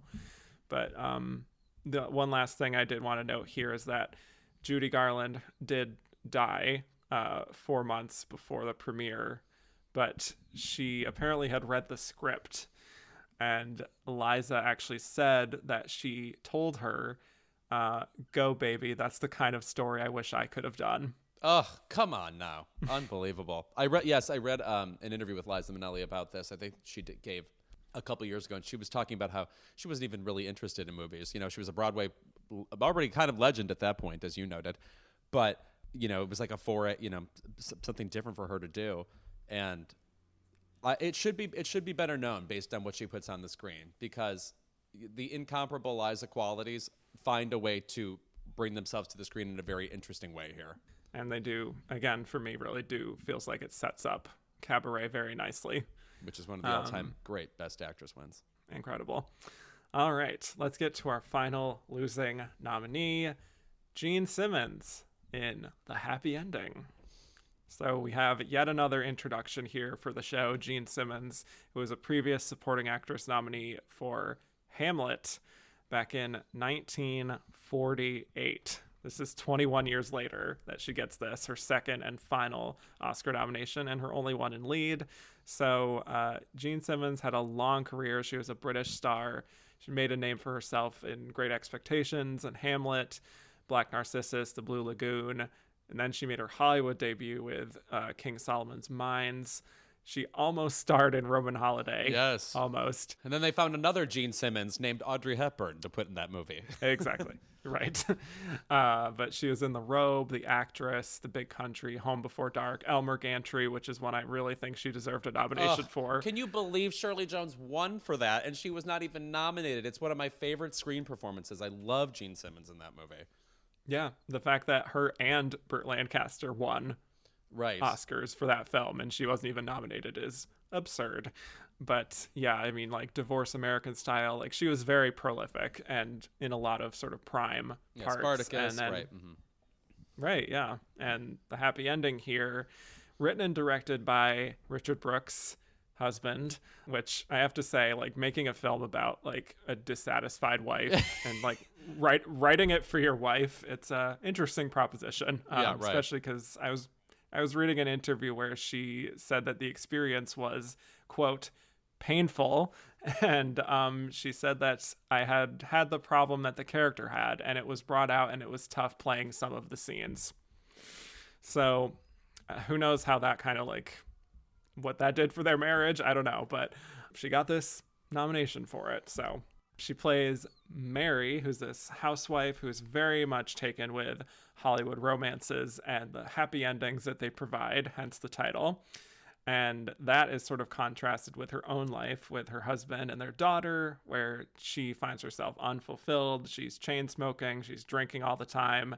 And we come to find out she has had a mental health crisis in the past. And one day she decides she's tired of her life and decides to book a one-way ticket to the Bahamas also on her 16-year wedding anniversary. And she goes alone. And she coincidentally meets up with a friend that she hadn't seen in a while, and she just tries to figure out her life and sort of reinvent herself while her family is also concerned for her well-being. So let's talk Jean Simmons, someone who's, again, somewhat known and certainly was very popular at the time, but does not quite have that icon status as some of these others here. Any other thoughts on her and her performance here? In all my years, like rewatching old movies, discovering old movies, and, you know, finding the performances that, you know, matter, that maybe the average film goer doesn't discuss or have fallen away to time. I have found rediscovering Jean Simmons' work so satisfying. I really love her. Elmer Gantry we just talked about, but the scene in Guys and Dolls where she and Marlon Brando go to Cuba and she's drunk before this brawl begins in this scene is such a magical, whimsical scene. It just proves that she had so much more to give than the relative lack of commotion there is about her now betrays. She's, I think, a fabulous actress. I think maybe a part of the problem with her historically is that she looks like Audrey Hepburn and Vivien Leigh. You would never not say she doesn't remind you of either of those people. She looks exactly like the two of them. And then you think, well, she's not those two, so maybe she's just not as good or something. But I really think there's like kind of, I guess some people might call it boring quality, but I think there's like a dignity to her performances. Just she seems like, you know, in the same way that we just said that Jane Fonda always feels like she has a dialogue going in her head, like she's filled with ideas or something. I feel like Jean Simmons feels very inhabited. You know, there's a casual kind of intelligence and sophistication about her, generally speaking, in most movies. I love her in this movie called So Long at the Fair with Dirk Bogarde. But yeah, Elmer Gantry is really the one everybody should see. She is awesome in that movie. In this movie, she, I think, deserves credit for doing the most with the least, because a lot of the dialogue in this movie, while I think attempting to be a sort of feminist statement, you know, there's lots of women acting the way you don't think they're supposed to, like neighbors giving Valium pills to each other, and you know there's a bleakness to the suburban life where I think the director and writer thinks he's exposing the underbelly of suburbia in America or something. Yes, look closer. Yes, correct. There's something about some of the dialogue that feels, I don't know about sexist, but like a man trying to write a radical female. Like the amount of times Shirley Jones calls herself a trollop. It's like, you know, women don't have sex and then immediately castigate themselves necessarily. You know, there's a lot of like, it's like, are you, like, it's kind of trash in a way. I don't know. It's like, this isn't how, it reminds me of a movie I love, An Unmarried Woman, the scene where they're talking about old movie actresses and how they used to be better than they are today or something. It's like, is that what any woman would really talk about? It feels like a man's idea of what concerns a woman. I don't know. But yeah. And also, coincidentally, they happen to mention Jane Fonda. Yes, they do. And they all groan. Yes, right. Yes. I know. What the hell? But they also do tout Claire Trevor. So good for them. Yeah. But something about Jean Simmons really draws you in this film. I think her situation is, I guess, relatable. I think a problem with this film is that there are no specifics to her marriage. Like, all it is like the absolute archetype of a failed relationship. You know, like, he goes to work, she has nothing to do. He's like, no, everything's fine. And they're clearly not. And he's joyless. And there's nothing to like about him. So in a way, it's not like the tension between the two of them is never that interesting, even though I think she's giving a great performance throughout.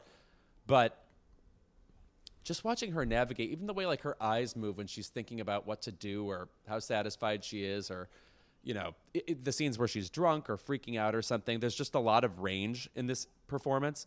And it's, you know, like in the Sterile Cuckoo, I think she adds a lot that's just not there. Yeah, that's fair. This is just one of those nominations that I happen to find very fascinating, because even though Jean Simmons did have that supporting nomination in the 40s, this was her only nomination as a Hollywood star, and it feels so disproportionate to the strength of her career. Yeah. And out of place. This isn't. Yeah. Uh-huh. Yeah, definitely. This probably isn't the best comparison, but it sort of feels like a Jean Arthur or like a Ava Gardner or even like Doris Day, where they have like multiple worthy performances. They have a very good career, but they only really get Academy attention like one or two times. Yeah. And it just doesn't feel fully reflective of the kind of impact that they had. But I really, really like her here. I don't think it's truly like a knock your socks off kind of performance like I've seen in similar kinds of roles, like Anne Bancroft in The Pumpkin Eater, for example, or like Joanne Woodward in Rachel. Which we fucking love. Oh my God. I haven't listened to the 68 episode. I love that performance. I love her in Summer Wishes, Winter Dreams too. We could have a whole Joanne Woodward conversation. Yeah. Oh yeah. Yeah. But what I like about her is that she has, for me, a quality that is like Eleanor Parker, where there's somewhat of a vague quality to her screen presence that makes it easy for me to just see her as a kind of vast array of different characters. Yeah, right. Which is what you often want in an actress, ideally, is that kind of transformative feeling. Not saying she's like an Andrea Riseborough type of chameleon, but like it's one of those things where I can't really point to one defining thing with Jean Simmons and say that's just her shtick. You know? No, you could plug her into anything. Certainly, I think like there are plenty of movies that she could have been whatever, the Janet Leigh role in Psycho. I mean, just like lots of different things. You know, it's actually she's also somebody who isn't drawing attention to how talented she is at any given time too. So that feels kind of surprising. But it's like I like that there are actors who are. I mean, she's strikingly gorgeous, but still have an unassuming quality. You know, like exactly. I feel like I would connect that quality with maybe up until recently Michelle Williams a little bit. You know, like though she has eruptive emotional moments, it's not really about drawing attention to her as a character. Like she's great in like duel scenes, for example. You know, right? There isn't a super stylized kind of thing that you can point to there. Yeah. And for this role, I feel like she naturally has a bit of that like forlorn demeanor that works really well for this archetype. I also have to say, as someone who is currently rewatching Mad Men, this is a very interesting companion to that in terms of showing what life was like in the 60s, specifically compared to the previous decade, and how gradually so much has changed, sometimes for the better, but in other cases for the worst. You know, everyone seems to be much more open about their problems and their vices, alcohol, affairs, popping pills, and a lot of this is kind of her finding her way through this new way of being, in a sense, kind of like how a lot of characters on Mad Men are doing the same thing, still fitting in. You know, she's not like a social outcast by any means, right? But she's sort of reacting to the boldness of, you know, her social circle and their openness about divorce and affairs and trying to find happiness.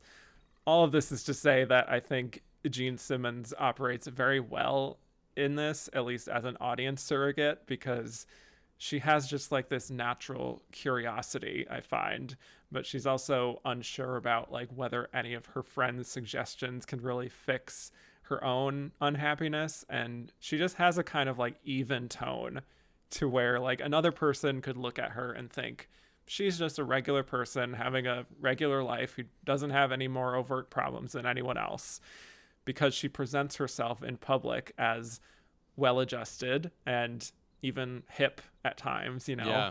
But I think we also are seeing in her more solitary moments that she is displeased by the realities of her life and how they don't match the romance of the movies. I love the scene where she gets so wrapped up when she's watching Casablanca, and then like the very next scene where she turns on Casablanca again and her husband yells at her about seeing it hundreds of times by now, and they have a fight. And I don't know, I feel like she really acquits herself well there, even in those bigger moments. It doesn't feel super forced to me, even if some of the dialogue and some of the plotting here can feel pretty familiar, I would say. Yeah, a certain type of movie, yeah. But I would also say something that this performance has that I love that a lot of the other nominees this year don't have, with the exception of Prime Miss Jean Brodie, is great scenes where she's talking to other women. I love her rapport with Nanette Fabre in this movie, who I mostly know. I'm an obsessive fan of the old show One Day at a Time, where she played Bonnie Franklin's mother. But the way Nanette Fabre gets her husband's confidence and then turns to her and is like an alcoholic right alongside Jean Simmons, or a pill pusher or whatever. Just watching them communicate is a lot of fun. They both have a lot of casual depth, I think, even if I think the dialogue is kind of bad, you know? Right.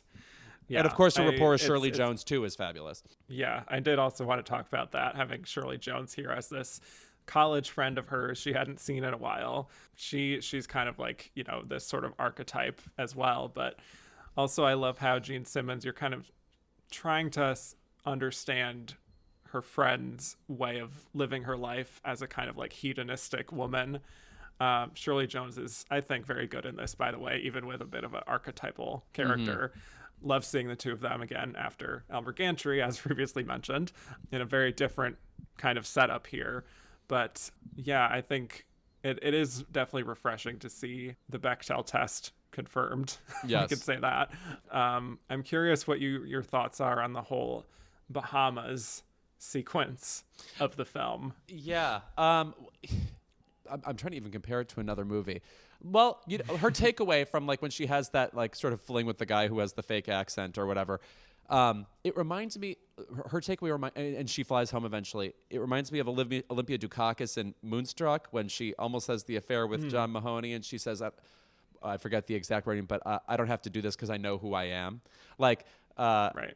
She comes to like a similar conclusion, and that is fun to see because you believe in the like. Again, that adult, inhabited quality of Gene Simmons, I think she brings naturally to the scene, naturally to her performances. But where Shirley Jones's character goes, where she eventually accepts marriage from this guy she's having the affair with, I'm not saying that wouldn't happen. I'm not saying I want to see it either, but I wasn't sure I loved that. Yeah, for me, this is, again, a movie, one of the only one here I hadn't seen before. It's a movie that I wish I liked more. Yeah. Because it is in a genre that I hold above all else in film. Is like, a woman of a certain age self-actualizing. This is what we love to see. Yeah, the movie's safe or something. Yeah, right. Precisely, yes. But I just feel like it does come down to probably a script issue that it feels like an approximation of what a middle-aged man might think that a woman is going through at that same age, but not quite getting it, or maybe hasn't consulted any female acquaintances on exactly what it is. Right. Now, did he also he also adapted Looking for Mr. Goodbar, right? Yes. Okay, now let me tell you something. I actually love that movie. I love Diane in it, and it's wild that Tuesday Weld got a nomination for whatever, like the 7 minutes she's in that movie or something. But I think you could argue that movie probably has a similar problem, where it's like trying to establish a radical kind of womanhood, and instead sounds like a guy doing his damnedest to establish a radical kind of womanhood. Sure. Yes.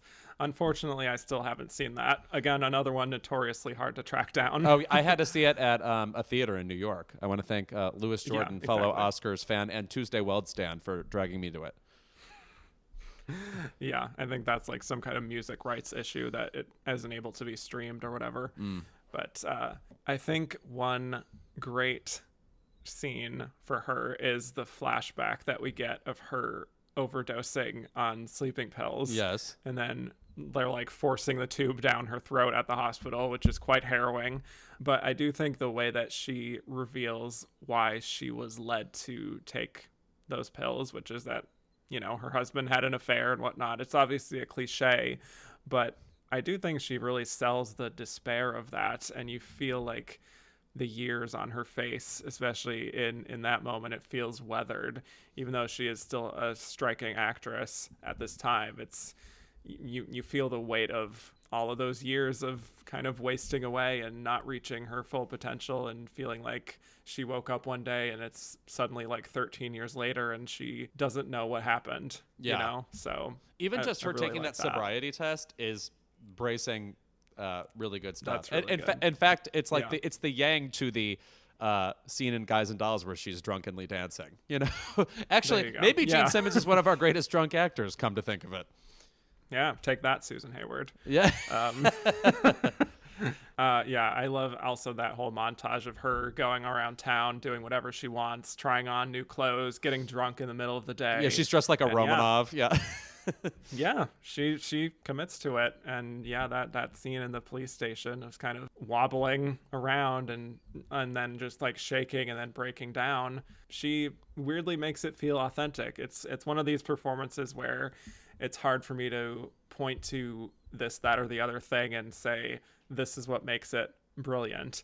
But I think she has this sort of innate understanding, as she has said in her quote, that, this was a painful experience to film this because of how truthful it felt to her, that I think you see that on the screen. Yeah, I think my favorite scene. Can't define it precisely. No, I agree with you, by the way. There's not one particular moment where I'm like, oh, that's the Oscar earning moment or whatever. You just end up it's just a performance that works on you as it continues going. You just get invested in who she is. I think my favorite scene is the final scene, the conversation with her husband, who they're just discussing what happened or whatever.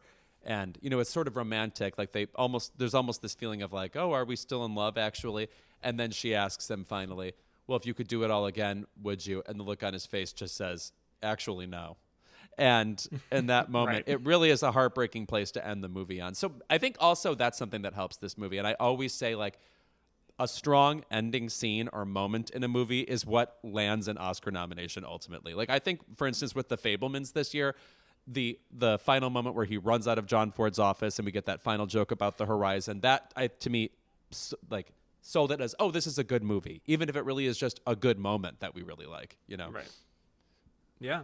And, leaving it in that kind of uneasy feeling at the end there of being like, no, we're not going to sort of resolve to her coming back to the house and everything's fine again. She's had her crisis. Now she can come back and live her life again. No, this is just kind of like a parting, and that's it. That's what this story has been about. Right. I appreciate that. I again, like, I've been doing this journey, like, this is not an ending that I'm used to seeing in Best Actress. So true. And also it's like, this is, I mean, as the title would suggest, like, this is a movie that is obsessed with what the ending should be or what a happy ending is, references Casablanca all the time, etc. So for it to end, and by the way, it ends also suddenly. Like he says, I was shocked. She asks the question, he reacts the way he does, and it comes back to her, and before you have even a millisecond to look at her, it says the end and freezes. So that's sort of a clever way to end this movie. Very bold. I like that. Yeah. And speaking to her sort of visions, I did also want to note that some of her visions where she's like at her wedding, which is super early in the movie, we see flashes of some ladies that I've talked about before, like Norma Shearer and Elizabeth Taylor and Greta Garbo. So that was kind of like, wow, look how far we've come. Yeah. We're now referencing cinema. That's where we're kind of at in film. So can't falter taste. Can't falter taste. Yeah. Yeah, truly. Okay. Anything else on the fabulous Gene Simmons before we move on to our big winner? All I want to say is that I love Gene Simmons. That's it. The Big Country. Yeah. It's not a movie where she gets a lot to do, but I like the performances in that a lot. Yeah.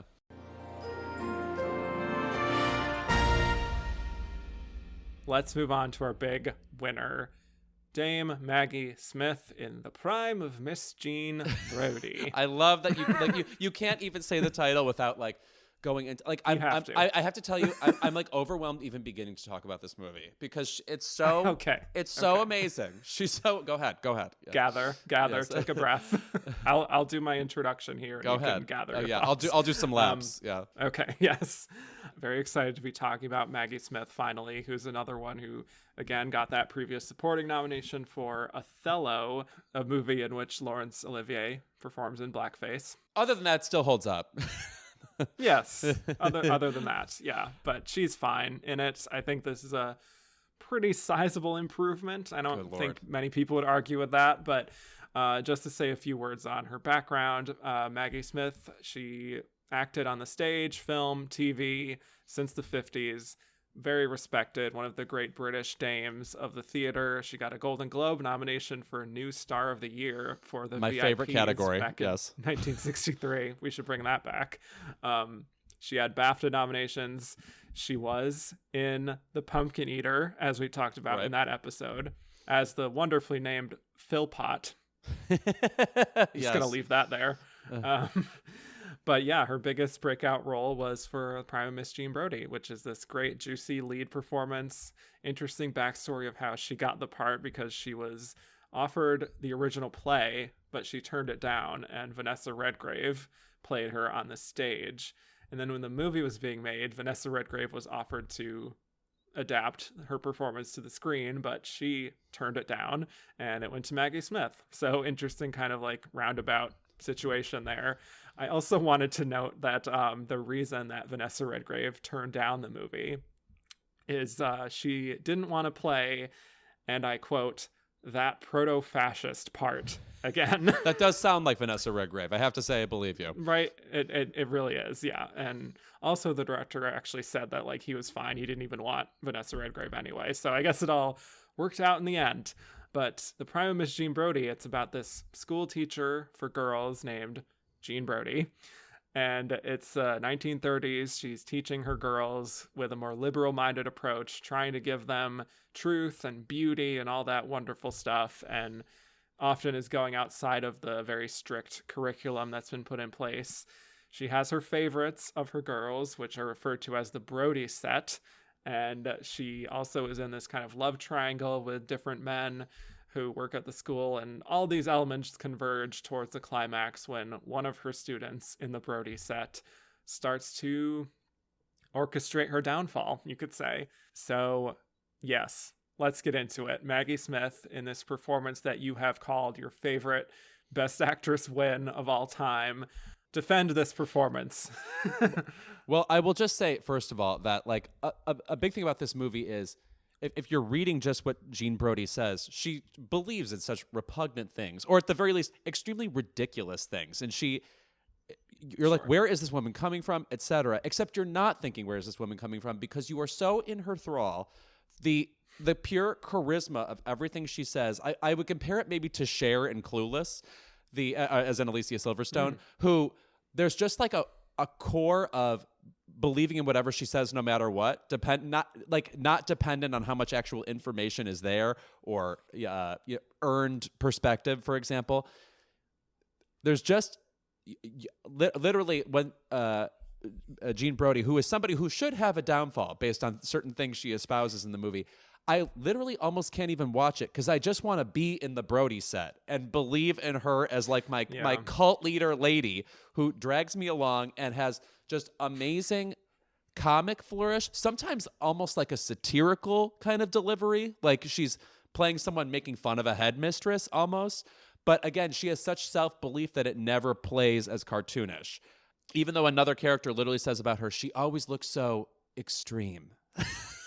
Which is so, the volume and the amplitude of what she projects at all times compared to what the other faculty members, the drab, all the other characters, adult characters in the movie are so drab, is so electric. There's just an electric quality about her. And the scenes where she's just teaching before she's gotten, drunk with power necessarily, like right at the beginning, she's introduced to a new student. And she goes, I have 5 merit badges. And Maggie Smith as Jean Brodie goes, for those who like that sort of thing, that's the kind of thing they like. And it's so like cleared. Like, yes, she loves the students who are willing to adapt to her, who don't have like a sense of dignity or self-possession themselves. She wants to be the one to hand that to them. So it's so funny watching her kind of pick the people that suit her kind of self-idolatry. And in a way, it almost says something in general about maybe the kind of person who's attracted to being a teacher, Though, I mean, obviously there are other people in this movie that aren't, assholes or whatever.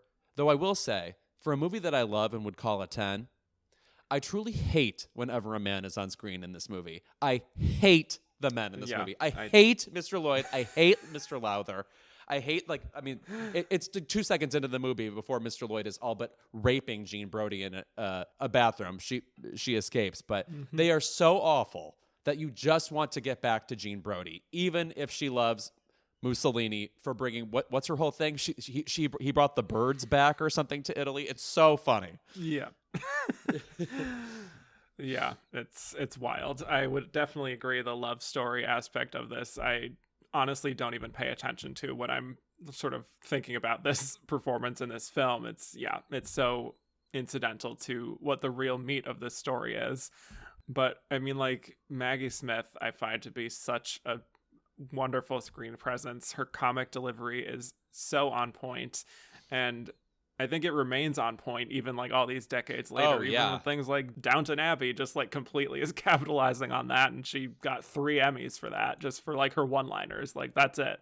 And there's always been that kind of like fun juxtaposition of this seemingly genteel kind of woman who also can just devastate you with like a withering glance, the or casual like a witty contempt remark. Yeah, right. Yeah.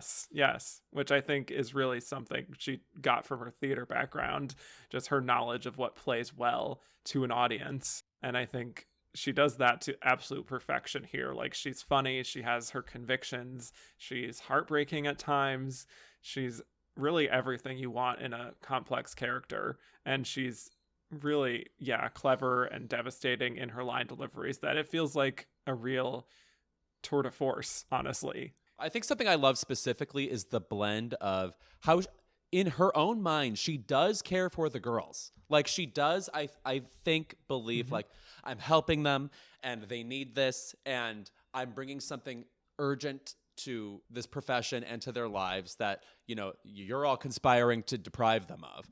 But at the same time, she also is so toxically obsessed with the correctness of who she is and what she believes that she necessarily will probably be ruining their lives if she gets her way with them, you know? So it's this interesting dialogue between she thinks she's being a hero, but if she gets away with doing what she wants, it can only mean bad things. It's like, you know, it's like, she's as conscientious as a sociopath can be.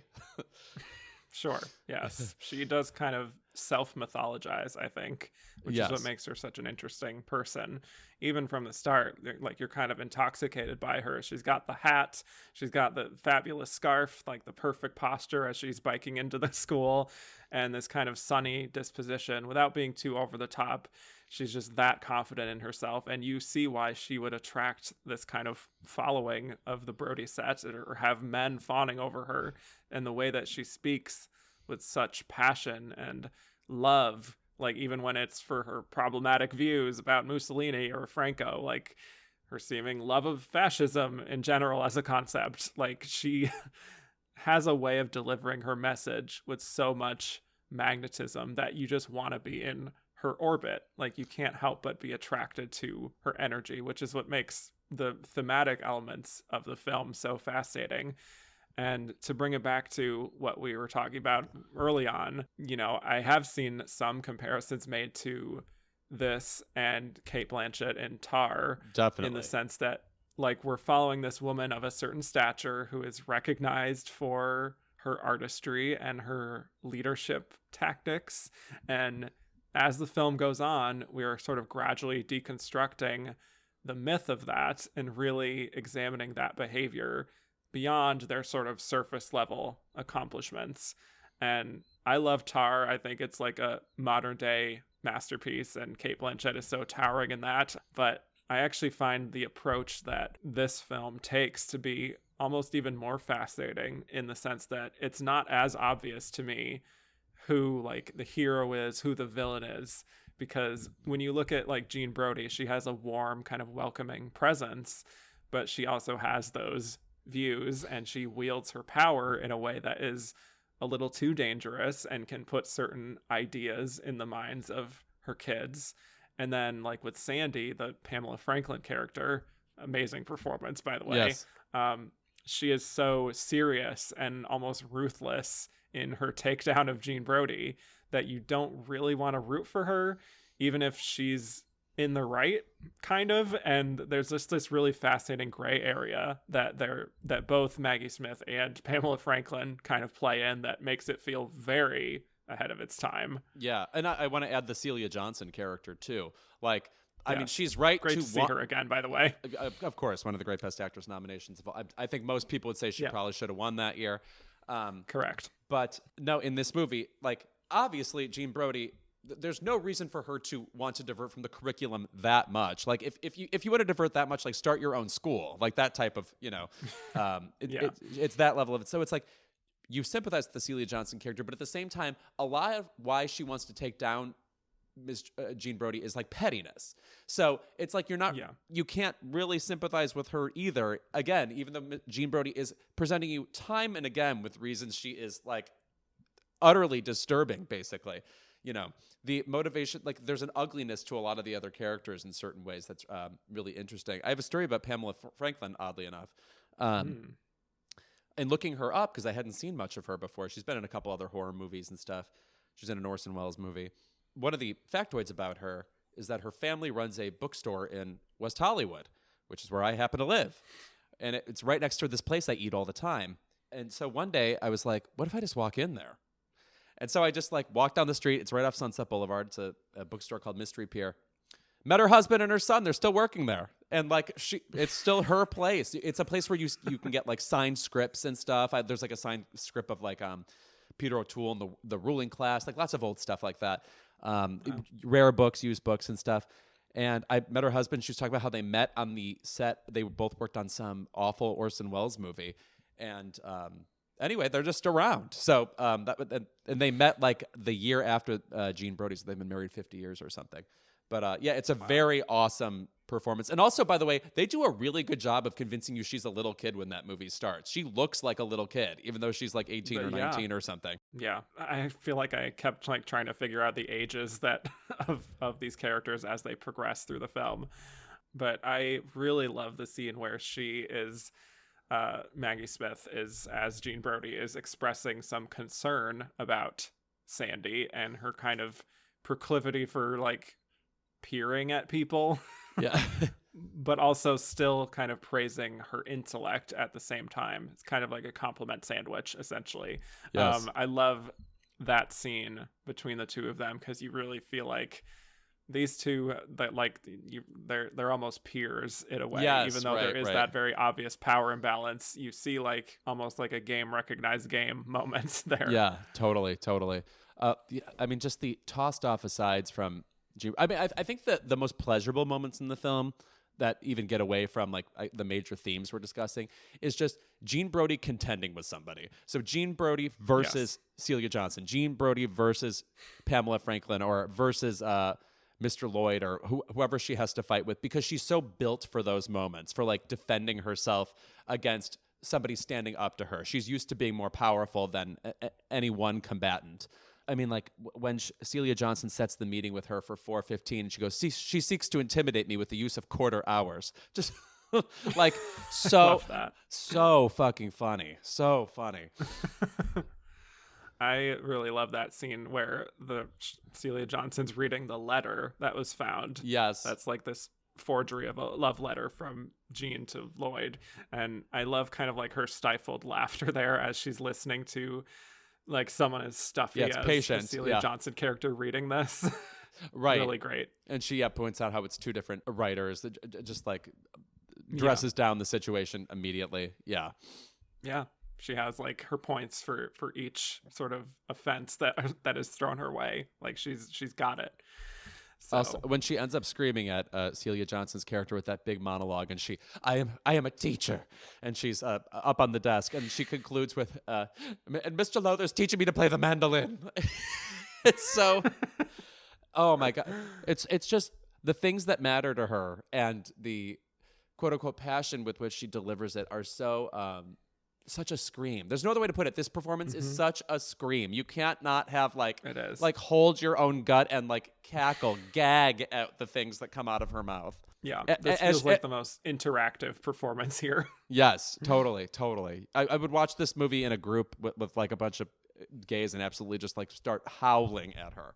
Where are the Prima Miss Gene Brodie rowdy screenings? Yes, come on. Jesus, I'm alive one time. How does this not happen? Feels like you could maybe wield a little bit of power there. Make that happen. All right. Yeah, you're right. I'm underestimating myself here. Yeah. Yes. Just like Mary McGregor. Exactly. There you go. I love that whole monologue that she gives after that, where she's just expressing all of that pent up anger at Celia Johnson about the idea of being dismissed for this letter.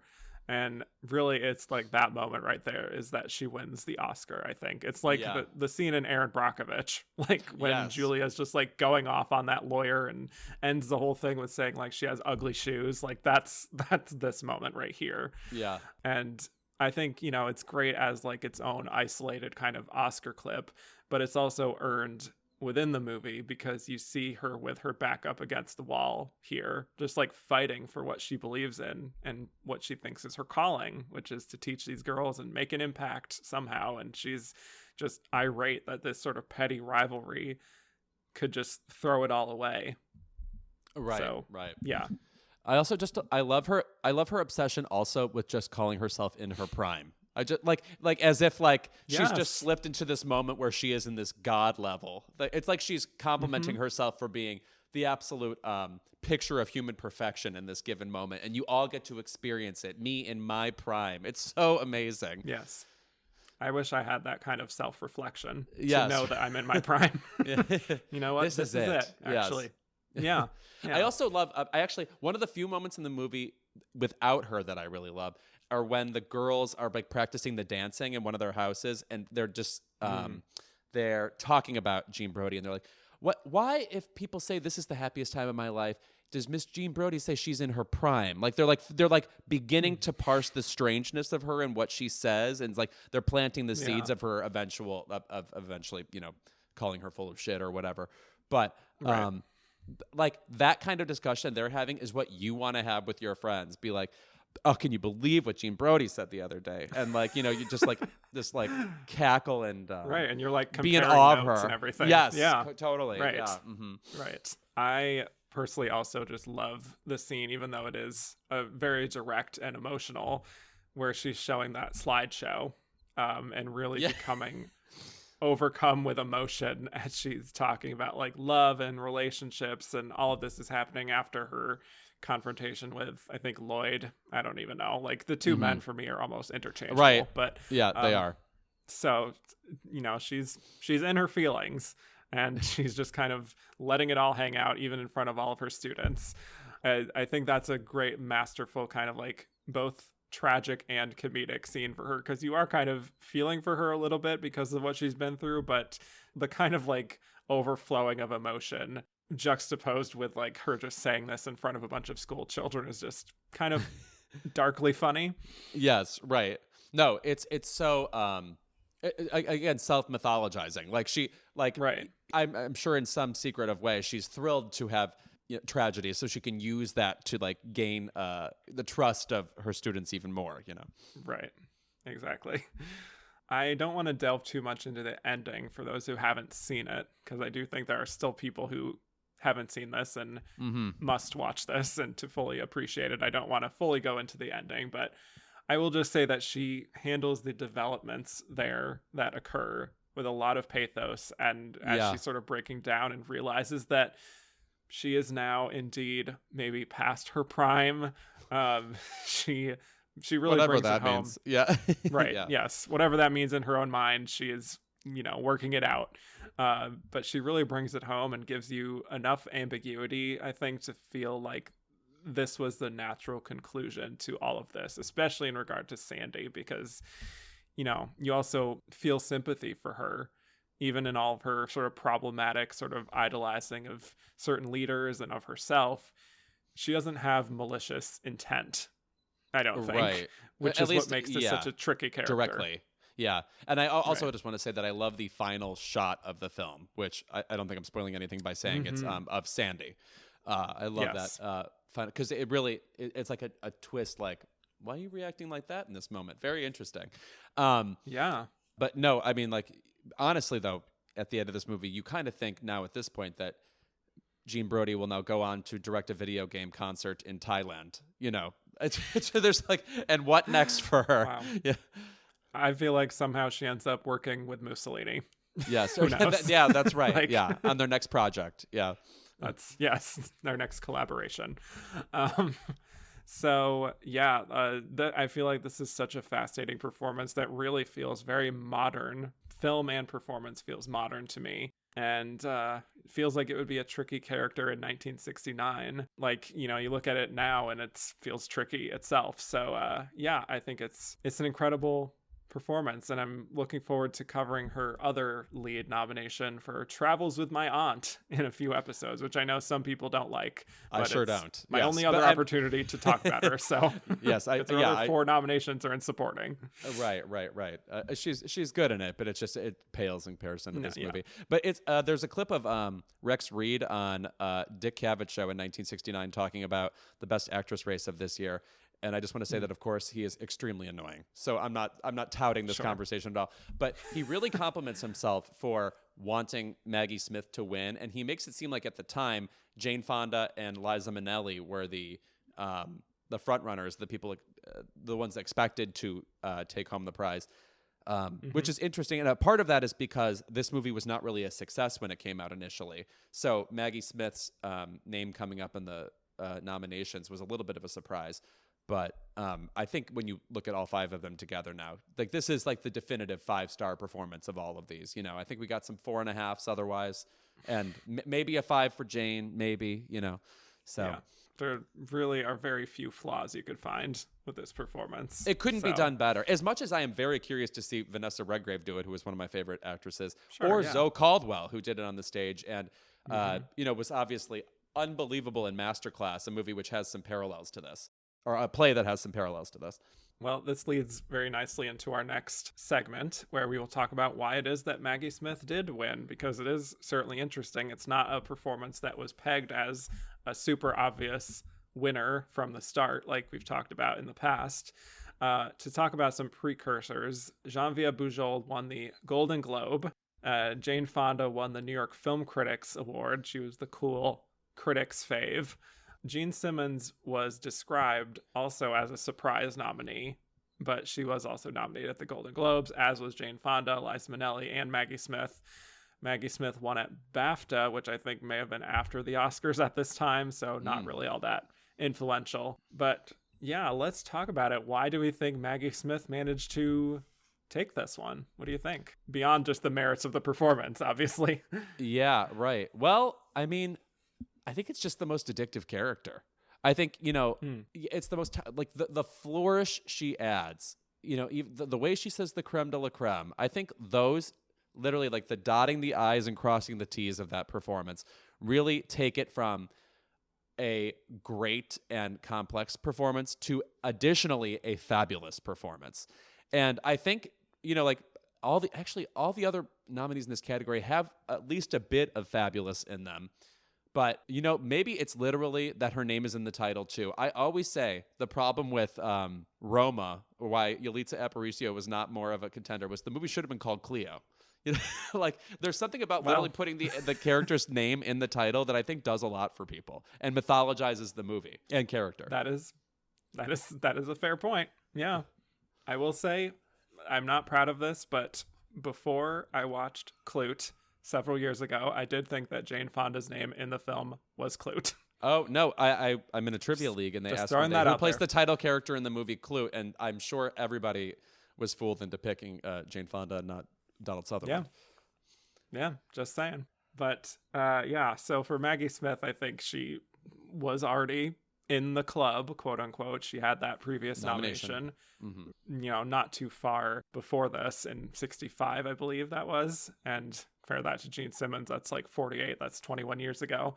But yeah, I think it's just one of those performances that has everything. It just has the comedy and the drama, and she carries a certain respectability, I think, that makes her a compelling person to go with. And I don't know if people were still hanging on to the fact that Jane Fonda, Liza Minnelli, these are, I don't know how they were referred to, upstarts besides Nepo babies at the time, but that wasn't the language of the time. But I do think maybe they felt like, well, you did a good job on this first one. Welcome to the club. Maybe we'll reward you in the future, which they did shortly after this. But I do think that may be what prevented them from that. It's interesting, though, that Geneviève Bujold feels like another possible winning type of performance, just because real life factor, biopic, they love that. Not Best as much maybe nominee at this time compared to, in a Best Picture nominee, as opposed to literally all the others here. None of these others get picture nominations. They Shoot Horses, Don't They? Got pretty much everything except a picture nomination. Famously, still holds the record of having the most nominations without a Best Picture nomination, with 9. And Hello Dolly got it, and that didn't. Come on, guys. Let's think with our heads. Choices were made, yes. I actually think that was like a little bit schmoozing behind the scenes from what I read. But anyway, I just think she just has this combination of factors that makes it easy to sort of eliminate the others, and you can easily kind of find safety in Maggie Smith, especially for an old school Academy, perhaps. Feels like they would gravitate more to this than any other performances here, perhaps. I also think, obviously Jane Fonda and Liza Minnelli will have different performances in the years to come, and they'll get chances to do even better. But I think looking at the 5 of those people right there, and those performances, but also just thinking about them in general. If I'm an Oscar voter, I'm thinking Maggie Smith is the best actor of everybody here too. You know, just like the precision of the comedy, the hardness of the drama, and the overall compelling quality you can't look away from. I think she does the work of being both a movie star and an extremely talented actress in once, you know? Yeah. And I think it's also a surprise factor as well, with this being her big breakthrough as a lead, at least in America. You can't really underestimate the discovery factor and feeling like, oh, I'm sort of like taking ownership in a certain way of a star. Yeah. So, yeah. And also maybe some of it, I do think there is probably a strain of actors who feel like, I want a part like this. You know, I wish I could do something like this, which I think is what made people gravitate to like Cate Blanchett this past year and Michelle Yeoh, honestly, both of them having such incredible leading parts there in their 50s and 60s. Like, I feel like I can imagine other actors maybe feeling like, oh, wow, that's like, she gets to dig into so much with that character. I wish I could do that. So certainly, I feel like that could be a factor.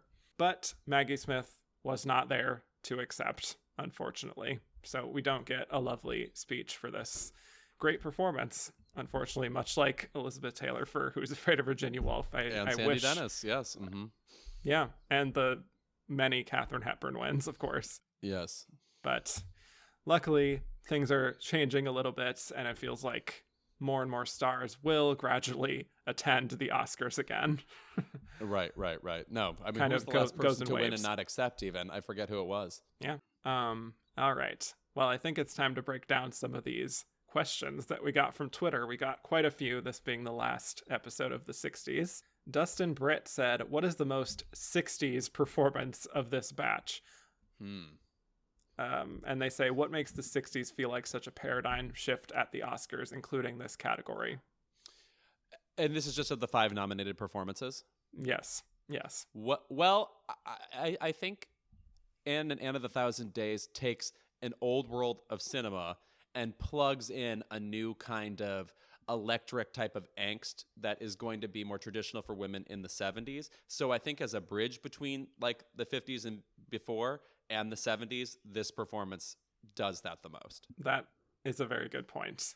I think movie-wise, I also think that the Sterile Cuckoo feels very 60s to me. Oh, definitely. Yes. There's something about like the late 60s in general where like all of those movies, good and bad, feel sort of the same to me. Like for me, like Valley of the Dolls and The Graduate have a lot in common. You know, just like the feel of like just being in a living room in those movies feels the same. I don't know, you know, and yes. Like Charlie and movies like that. Yeah. Yeah, definitely. Charlie.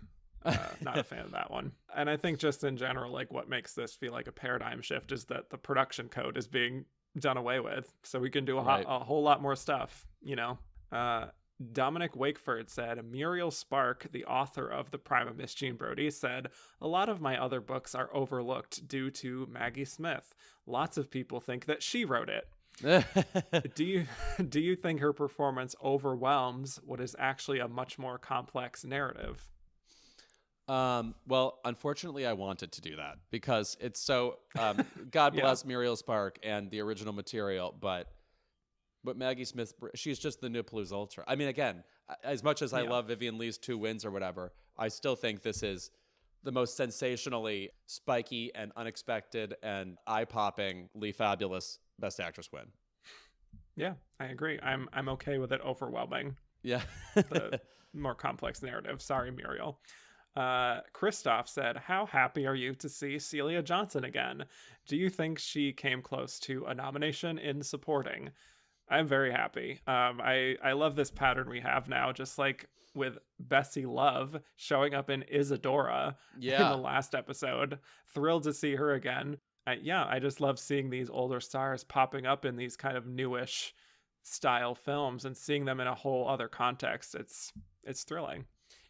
Somebody who I always think about in this regard, who moved from an old type of acting to, I guess, I don't know about new, but like different, is Laurence Olivier. Like when you watch him in Sleuth, You cannot believe that's the same person from Wuthering Heights. It makes no sense. Like he's like so much darker and stranger, and you know that kind of twisted Willy Wonka quality he brings in Sleuth just does not remind you of the Brontes at all, or the people who were acting in the 30s and 40s, like Michael Redgrave or whoever would have been lingering around then. Sure.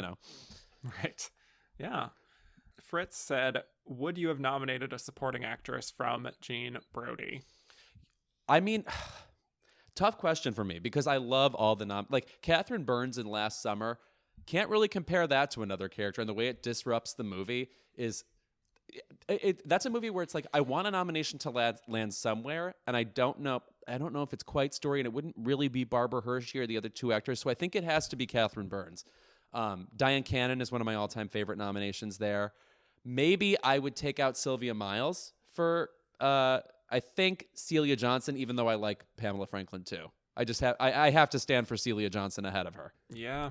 I mean, I almost feel like Pamela Franklin is a little bit borderline lead supporting. By the end, it feels like this is jointly her story. Honestly, it does end on her. Sort of an Anne Baxter level, All About Eve kind of performance. There we go. Yeah, perfect. Yeah. So I'd probably do her. Unfortunately, I think I would also swap out Sylvia Miles. Sorry. Yeah. Mm-hmm. But yeah, wouldn't have minded Celia Johnson too. That would have been nice. Grace Kogan said, if you could swap Maggie Smith and Olivia Colman in any of their movies, which would it be? As in, pick a movie from either one of them, from both of them? I think so. Let's see. Well, my favorite Olivia Colman. It would be fun to see this one. Olivia Colman as Olivia Jean Brodie. Colman could absolutely do that. I would love to see it. Right? In fact, now it's been spoken into existence. I feel like it may actually just happen. Manifest. Which, by the way, something that nobody talks about is that Cate Blanchett in like high school or something adapted They Shoot Horses, Don't They into a play she performed in. So she played. Yes, I mean, imagine, because it's sort of the ultimate Cate Blanchett role, right? The suffering and the gruelingness. There's just like elements of so many of her performances are in that movie. But anyway, and I would like to see Maggie Smith of Olivia Colman's movies in maybe The Lost Daughter. Yeah, I like that. I really like The Lost Daughter. I know some people didn't, but understandably that's a movie where I was talking about this before. I think it would have had more of a chance with her performance if the ending were better. It's a movie that it's too ambiguous and strange that like you don't leave with the sensation of, oh, that character really like rocked me for an hour and a half. Instead, you were like, well, did they? I don't know what really happened. A bit of a whimper. Yeah. Mm-hmm. David Pusak said, in the spirit of Anne of the Thousand Days, who would you cast in a movie/miniseries as the 6 queens of Henry VIII? However, you cannot use someone who has already portrayed one of them. This will take too long if we cast all 6. I will say about Anne Boleyn, like who could kind of deliver that spunky. I mean, it's sort of the ultimate Jennifer Lawrence role, isn't it? Where like she's very, very smart, brassy, but like contending with the men. Like she's never dismissed by them. So, right. I almost want to just like look at this category in particular, like these 5, and like cast some of them, like Jean Simmons as Catherine of Aragon or something. And yeah, why not? Jane Fonda can be the one that outlives Henry because she's eternal. Yes, Catherine Parr. Yes. Fritz said, should Geneviève have a better career based on her performance? You know what? My feeling about acting and actually writing is this. I think sometimes people just nail it one time. Like they put it all into one movie, okay. And it's like you have more. For instance, this is me. I'm not an actor, but I could see myself loving one role and then that being all I needed necessarily. Now, I think Geneviève Bujold is a very charismatic and fabulous actress, but there's just not enough other iconic roles really popping to mind. So I don't know about that.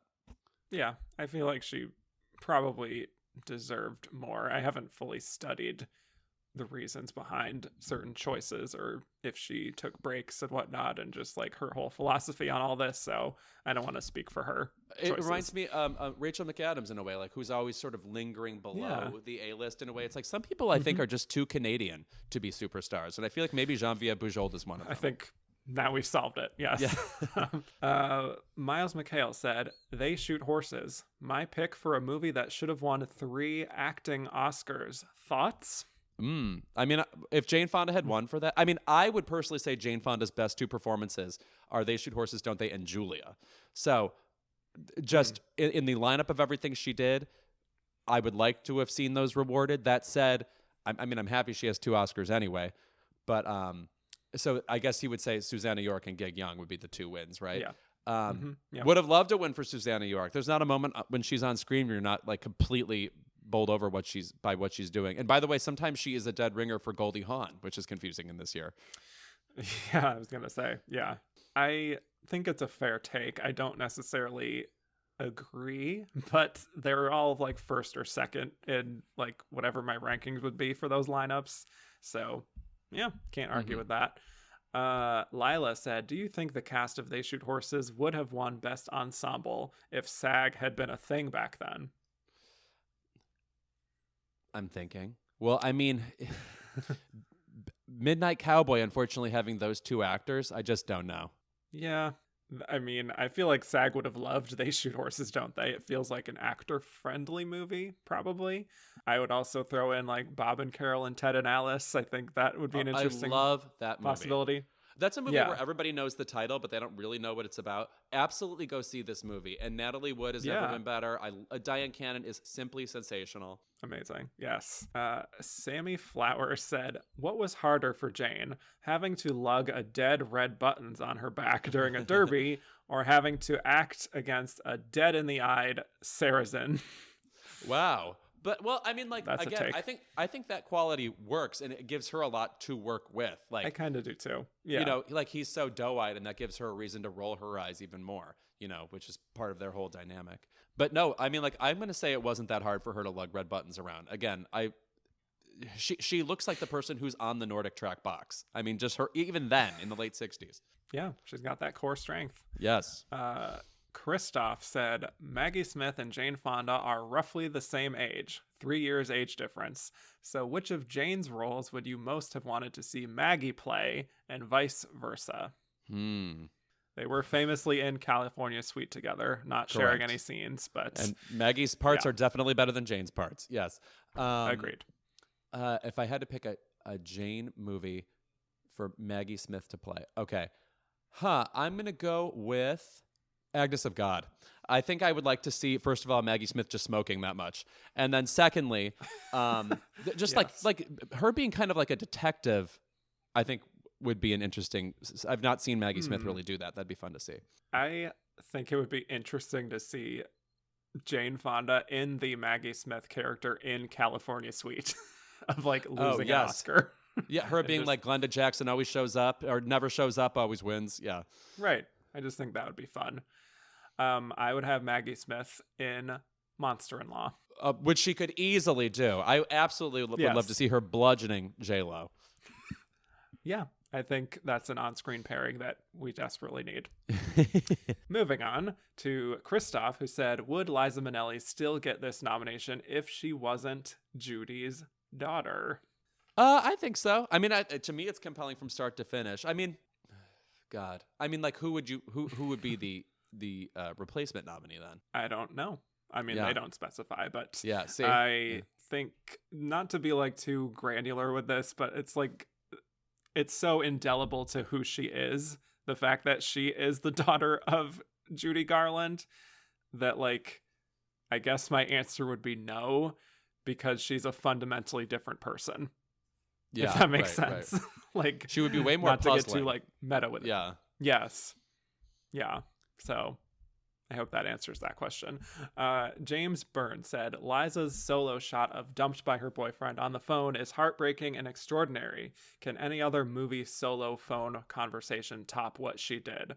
I.e. Barbara Stanwyck in Sorry Wrong Number or Donna Reed in It's a Wonderful Life.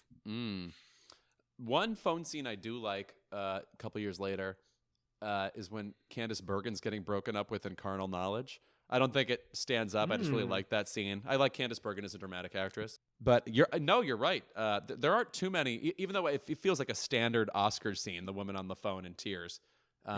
Not many others are coming to mind in terms of competitive with that one. I mean, we did have Louise Reiner in The Great Ziegfeld, had one of the early ones. Yes. Whether people feel good or bad about it, it happened. She was so talented. She was so talented. Yeah. So I'm thinking of Bette Midler in The Rose as another one. Oh, of course. Good phone stuff. Mm-hmm. Yeah.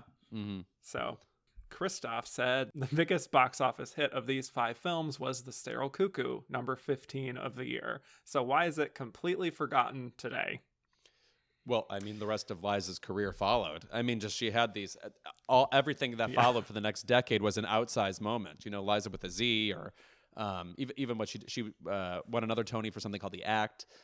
Countless albums.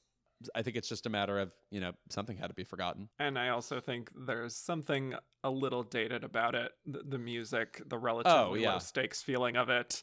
It just feels like it wants to be The Graduate so badly. Yes, totally. James Burns said, thoughts as to what happened to Liza's promising film career. No surprise with Cabaret. She's an extraordinary musical performer. Cuckoo proved she could act. Why did her film career fizzle after Cabaret? Well, I brought up that interview she did where she basically was like, movies aren't really my thing. Nor, like, it sounded like it was never ultimately her focus. You know, I love her in Arthur. That's such a great performance. Yeah. It doesn't give her as much to do as the movie goes on. But, she's that Junie Moon movie I think she's pretty good in. But I think ultimately she just wanted to be, you know, she's somebody who just should be saying the word Fosse at all times, you know? Yeah, doing a Fosse neck, you know, yes. all that stuff. Yeah, I think she just had other priorities. Maybe she just had such a unique presence as a film star that maybe she's an acquired taste. I don't know. Joey Gentili said, Liza Minnelli should have won here and is leagues better here than in Cabaret. Meaning what? She has an emotional scene for sure. Mm-hmm. I love the character, whatever. Cabaret, I mean, literally even the way she falls on that chair is better than almost everything else that is awarded an Oscar in the 70s. Yes, I would agree. Why do you think sympathy votes for the loss of Judy didn't work here, but seemed to work for Cabaret, considering Judy just died around the time of this nomination? Well, that's an awfully pessimistic take. I mean, I think she cleared the room with that performance in Cabaret. I mean, so she's up against Maggie Smith in Travels with My Aunt. She's up against Diana Ross, right? Cicely Tyson. Yeah, Cicely Tyson. And I'm forgetting one more. Oh, is it Lee Ullman? Yes. That would have been the main competition. But please, Sally Bowles is like Stanley Kowalski or Willie Loman or whomever. Just there's not bigger names in terms of how much an actor can bring to a single role, and she's an odd fit for it in certain ways because she's simply too talented to be Sally Bowles. But for the movie of Cabaret, it's second to none. And it's also just far more beloved as a film at the Oscars. Totally. Yes, absolutely. On top of everything else. Fritz said, who's your favorite Nepo baby in this lineup? Oh, certainly Jane Fonda. I mean, Jane Fonda's my favorite celebrity who ever lived. With the possible exception of Madonna. They're competitive to me. But there we got their Madonna reference. Yes, right. I am, after all. Yes, but I was waiting for that. Yes. Yeah, I think mine's Jane. How about you? I would agree. Between the two, it's Jane. Sorry, Liza. We love you. Liza just dips in and out of popular culture, whereas Jane is always like kind of finding a way to stick around. She's always and be strange something. And interesting. Yeah. Mm-hmm. Yeah. She's creating new meme reactions on The View, for example, to this day. That whole interview, unbelievable. Yes. Emily said, what's the most ridiculous line in the happy ending that Gene Simmons manages to sell because the dialogue in that movie is something else? Well, I think one moment that could be worse is when she's talking with Nanette Fabray and she's talking about all the drugs she has to offer or something. I think that might seem really on the nose in other movies, but it just rolls off her tongue in that one. Yes. I actually wrote down one line that felt a little writerly, that felt like Richard Brooks was like, I really love this line, and let me see how it works for her. And she says, she's on the plane, and she says, why can't I love the man I love? Yeah. It really seems like like an extra line from the theme from Mahogany or something. Just that, real florid kind of, yeah. Yes, much to think about. Emily also asks, are you surprised it took until 1969 for Gene Simmons to get a second nomination when her stronger work was in the 50s? Why do you think that is? Well, I mean, I mean, you think about who was dominant in the 50s, the Susan Haywards and who else? Katharine Hepburn's still around at that time. You still got some Bette Davis going on. I mean, it's just like strong competition ultimately. But yeah, it is. I think it's weird that this is the second nomination after all of that. Yeah. She was in so many bigger films also that were also embraced by the Oscars. So I think also it's like she often was given thankless roles in huge movies, I think is the problem. Yeah, I think that's it. Maybe she also just didn't have that unique star persona that we mentioned before, like that one defining thing that's like, oh, there's that Jean Simmons doing her thing. Kevin McQueen had a similar question. Why do you think the Academy never really appreciated her? Or do you think she was given the right amount of recognition she deserved? Not everybody has 2 nominations, you know? I mean, like, that's her true. Getting the same amount of nominations as Diane Cannon or Vivian Leigh, for example. You know, I mean, it's not nothing. Sue Ellen Rossi said, there seemed to be a lot of miscasting in the happy ending, but Jean was perfect. What are your thoughts on husband director Richard Brooks exploiting Jean Simmons' personal issues for this story? I don't love it. It does feel don't dicey. Love it. Yeah. Well, also, by the way, like again, it's such a type of movie. You wouldn't necessarily think the woman starring in the movie, it would be reflective of her real life. But when you do even the slightest bit of digging and you hear that, it is disturbing to hear. Yeah. I always get very uncomfortable when I think about directors, especially at this time, really exploiting the personal lives of the actors. It just feels like, once again, like I go back to Samantha Eggar in The Collector, where like they completely tortured her through that whole movie. And I'm just like, why can't we just let actors act? And this is all make believe anyway. We don't have to physically torture these people. Yeah. I also just don't like that movie, but yeah. E. Merman's Purse said, which actress today would you compare to Jean Simmons? Today, who brings that sort of dignity and warmth and stateliness? Who would that be? Do you have any ideas? I don't feel confident in this, but I did, upon seeing this question, think of Keira Knightley. I was just about to say the same thing. Yes, Keira. Really? I mean, it might be a dark hair thing, but right.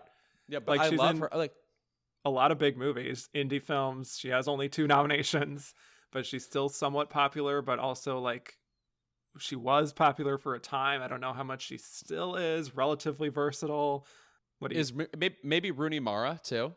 You know, Rooney where there's Mara. Like a kind of like there's almost like a cowering quality to the both of them. Yeah, that's a good one. Sammy Flowers said, recast the roles of Maggie Smith, Geneviève Bujold, and Jean Simmons with actresses of any era so that this is an entirely Nepo baby lineup. Oh, God. I don't have the Nepo Baby Wikipedia opened at the moment. But let's see here. I mean, I would love to see maybe Angelica Houston in They Shoot Horses, Don't They?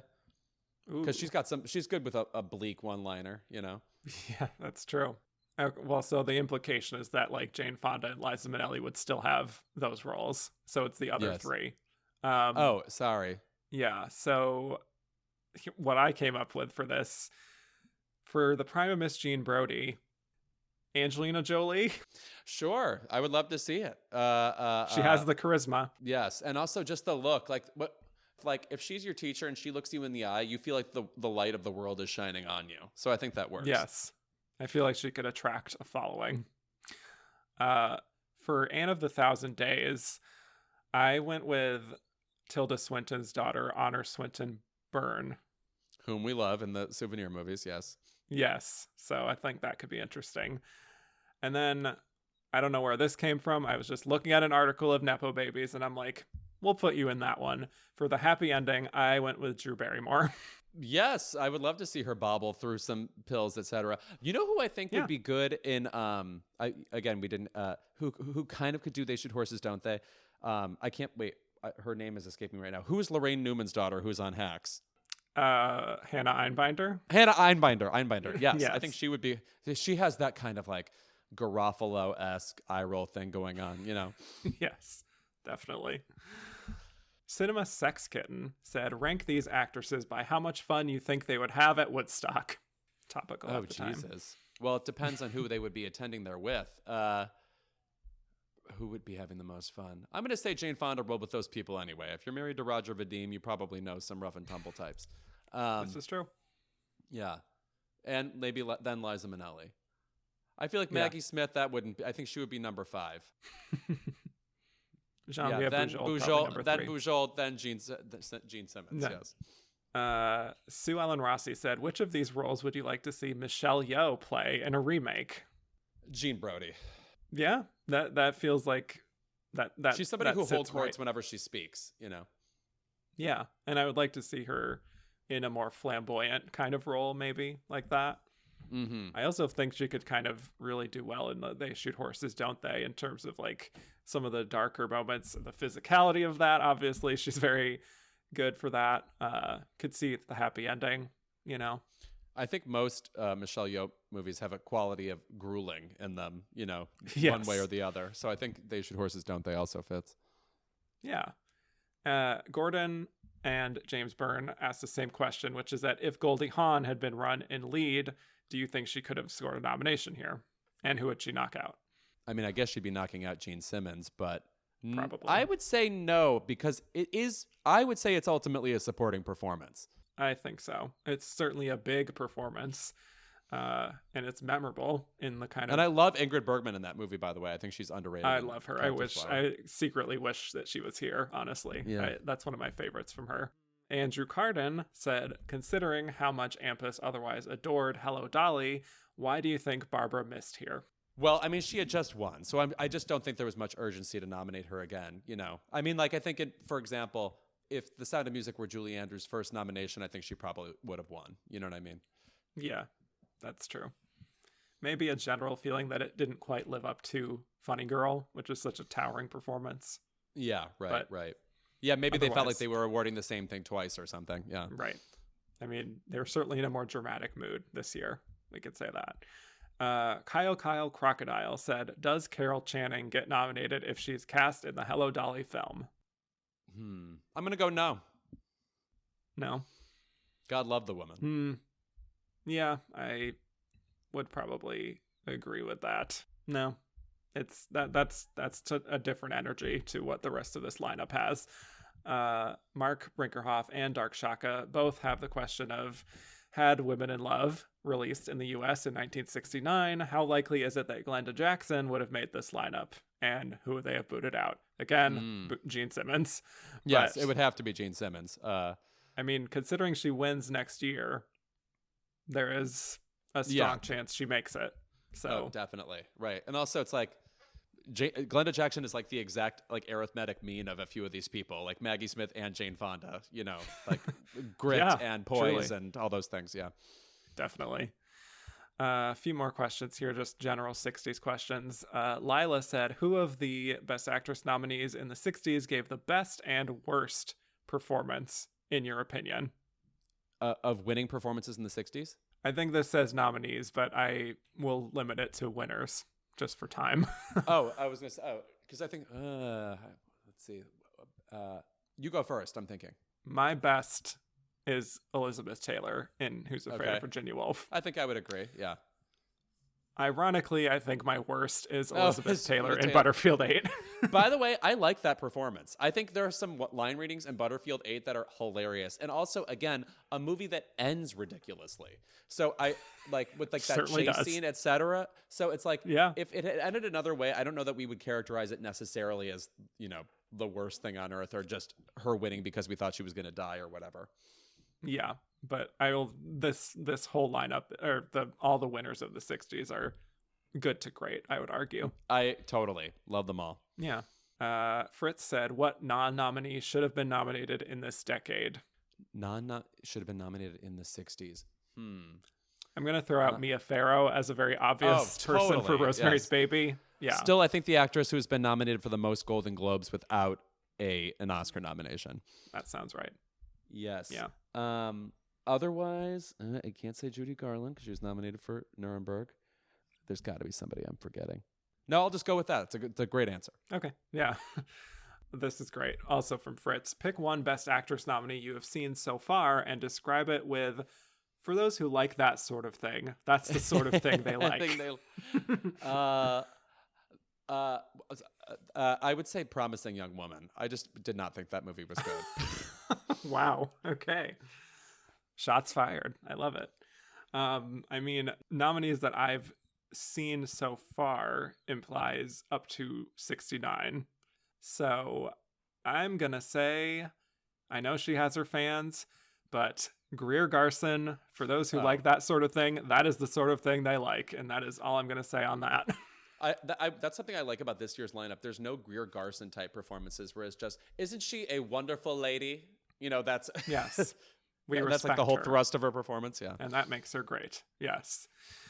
Okay, last question here. Dustin Britt, who would you nominate for the best 5 actresses of the decade? Who wins? So I assume this means the 5 best performances of the nominees from the 60s. I don't know if this is just like any actress. Again, I just want to narrow it down for time to the nominees that I've seen. Ooh, I would say so. Elizabeth Taylor, who's Rita Virginia Woolf. That is I would say Elizabeth Hartman in A Patch of Blue. I love that performance. One of my all-time faves. I think I would go Anne Bancroft in Miracle Worker. You've absolutely got to do. Maggie Smith in The Prime of Miss Jean Brodie, and I think, and then for me, Barbra Streisand in Funny Girl. Yeah. That's really good. For me, I have Liz Taylor in Virginia Woolf. I have Katharine Hepburn in The Lion in Winter. Heard of her. And Barbra Streisand in Funny Girl. Sophia Loren in Two Women, I think, is astonishing. I love that performance. Yeah. Unmistakable. And then, you know, just for fun, I'm throwing in Bette Davis in Whatever Happened to Baby Jane. I know that's super cartoonish and over the top, but I live for it. So there really is not another nomination like that in Best Actress. That really that isn't. Kind of like that grotesque Baroque quality. Yeah. Yes, the kabuki quality. Yes. All right, so we are at our final segment where we will pick who we think was the runner-up of this Best Actress lineup. Louis, who do you think it was? Who was number 2? I am gonna go with. It's between Jane and Geneviève, I think. I'm gonna say Jane Fonda based on the sheer amount of love that movie got from the Academy. And I know it didn't get the Best Picture nomination, but I really think that is a performer's movie. Yeah, I will agree with you here. I do think it was Jane Fonda, but this is way harder than you'd think. You know, I think Geneviève Bujold, you know, had a real shot. She won the Golden Globe over all of them at the Golden Globes where they all competed together. I do wonder if she was a little too unknown, possibly, for this. I don't know how actually loved that movie was, even though it did get all those nominations. It only won for, like, costume design. So, you know, feels like one of those respect, not love. Whereas I think people knew Jane Fonda, were impressed that she was capable of this. She had the Critics Award to start with, and it's a role that had a lot of impact. So I think there's that. I honestly think Liza Minnelli could have contended too, you know? Totally. I would also just assume by that point, like, Jane Fonda was this like sort of journeyman actor up until that point. Like, she had been in a number of successful comedies, like a couple of dramas, but I really feel like this was like a crowning moment where she became the singular entity we know. And I think there was a lot of power to that moment. So I would assume that amounted to something. Maybe she wasn't the runner-up, but that's the closest I can guess. Yeah, she fulfilled the promise, I think. All right, and final question for you. Who would you have voted for? This seems obvious, but I have to go Maggie Smith, which is can't believe it's horrible. It feels horrible to say because I just love all these. It's crazy you have to pick one, but that's also why the Oscars are good. So, yes, I would pick Maggie Smith. I would also pick Maggie Smith, but it is very close with Jane Fonda for me. I think that is an incredible, just like bone deep kind of performance. And it's, it's still one that lingers with me, but Maggie Smith, I think she gets to do absolutely everything with that role, and she completely soars. And it is, in my opinion, just her ultimately defining role. Totally. All these years later. I think with Jane Fonda, you can argue that several things are her defining role, and with Maggie Smith. But with Maggie Smith, this is really the like A+, 10 out of 10, 100 performance. Yeah, exactly. So with that, thank you so much again, Louis, for doing this with me. This was a whole lot of fun talking about a fabulous group of ladies here. So I truly appreciate it. It's deeply therapeutic for me every time I come here. Thank you for having me. Yes, I'm glad you could decompress after the hectic Oscars and everything. Oh, yeah. I hope to do it again, is all I'll say about the Oscars. It was a thrill to write. Definitely. All right, and tell the people where they could find more of you on the internet. I continue to host the Keep It podcast on Crooked Media. I'll be usually talking about the Oscars there anyway. And also, true. I remain on Twitter for reasons unknown to me, but I do enjoy it from time to time at Louis Virtel. Very good.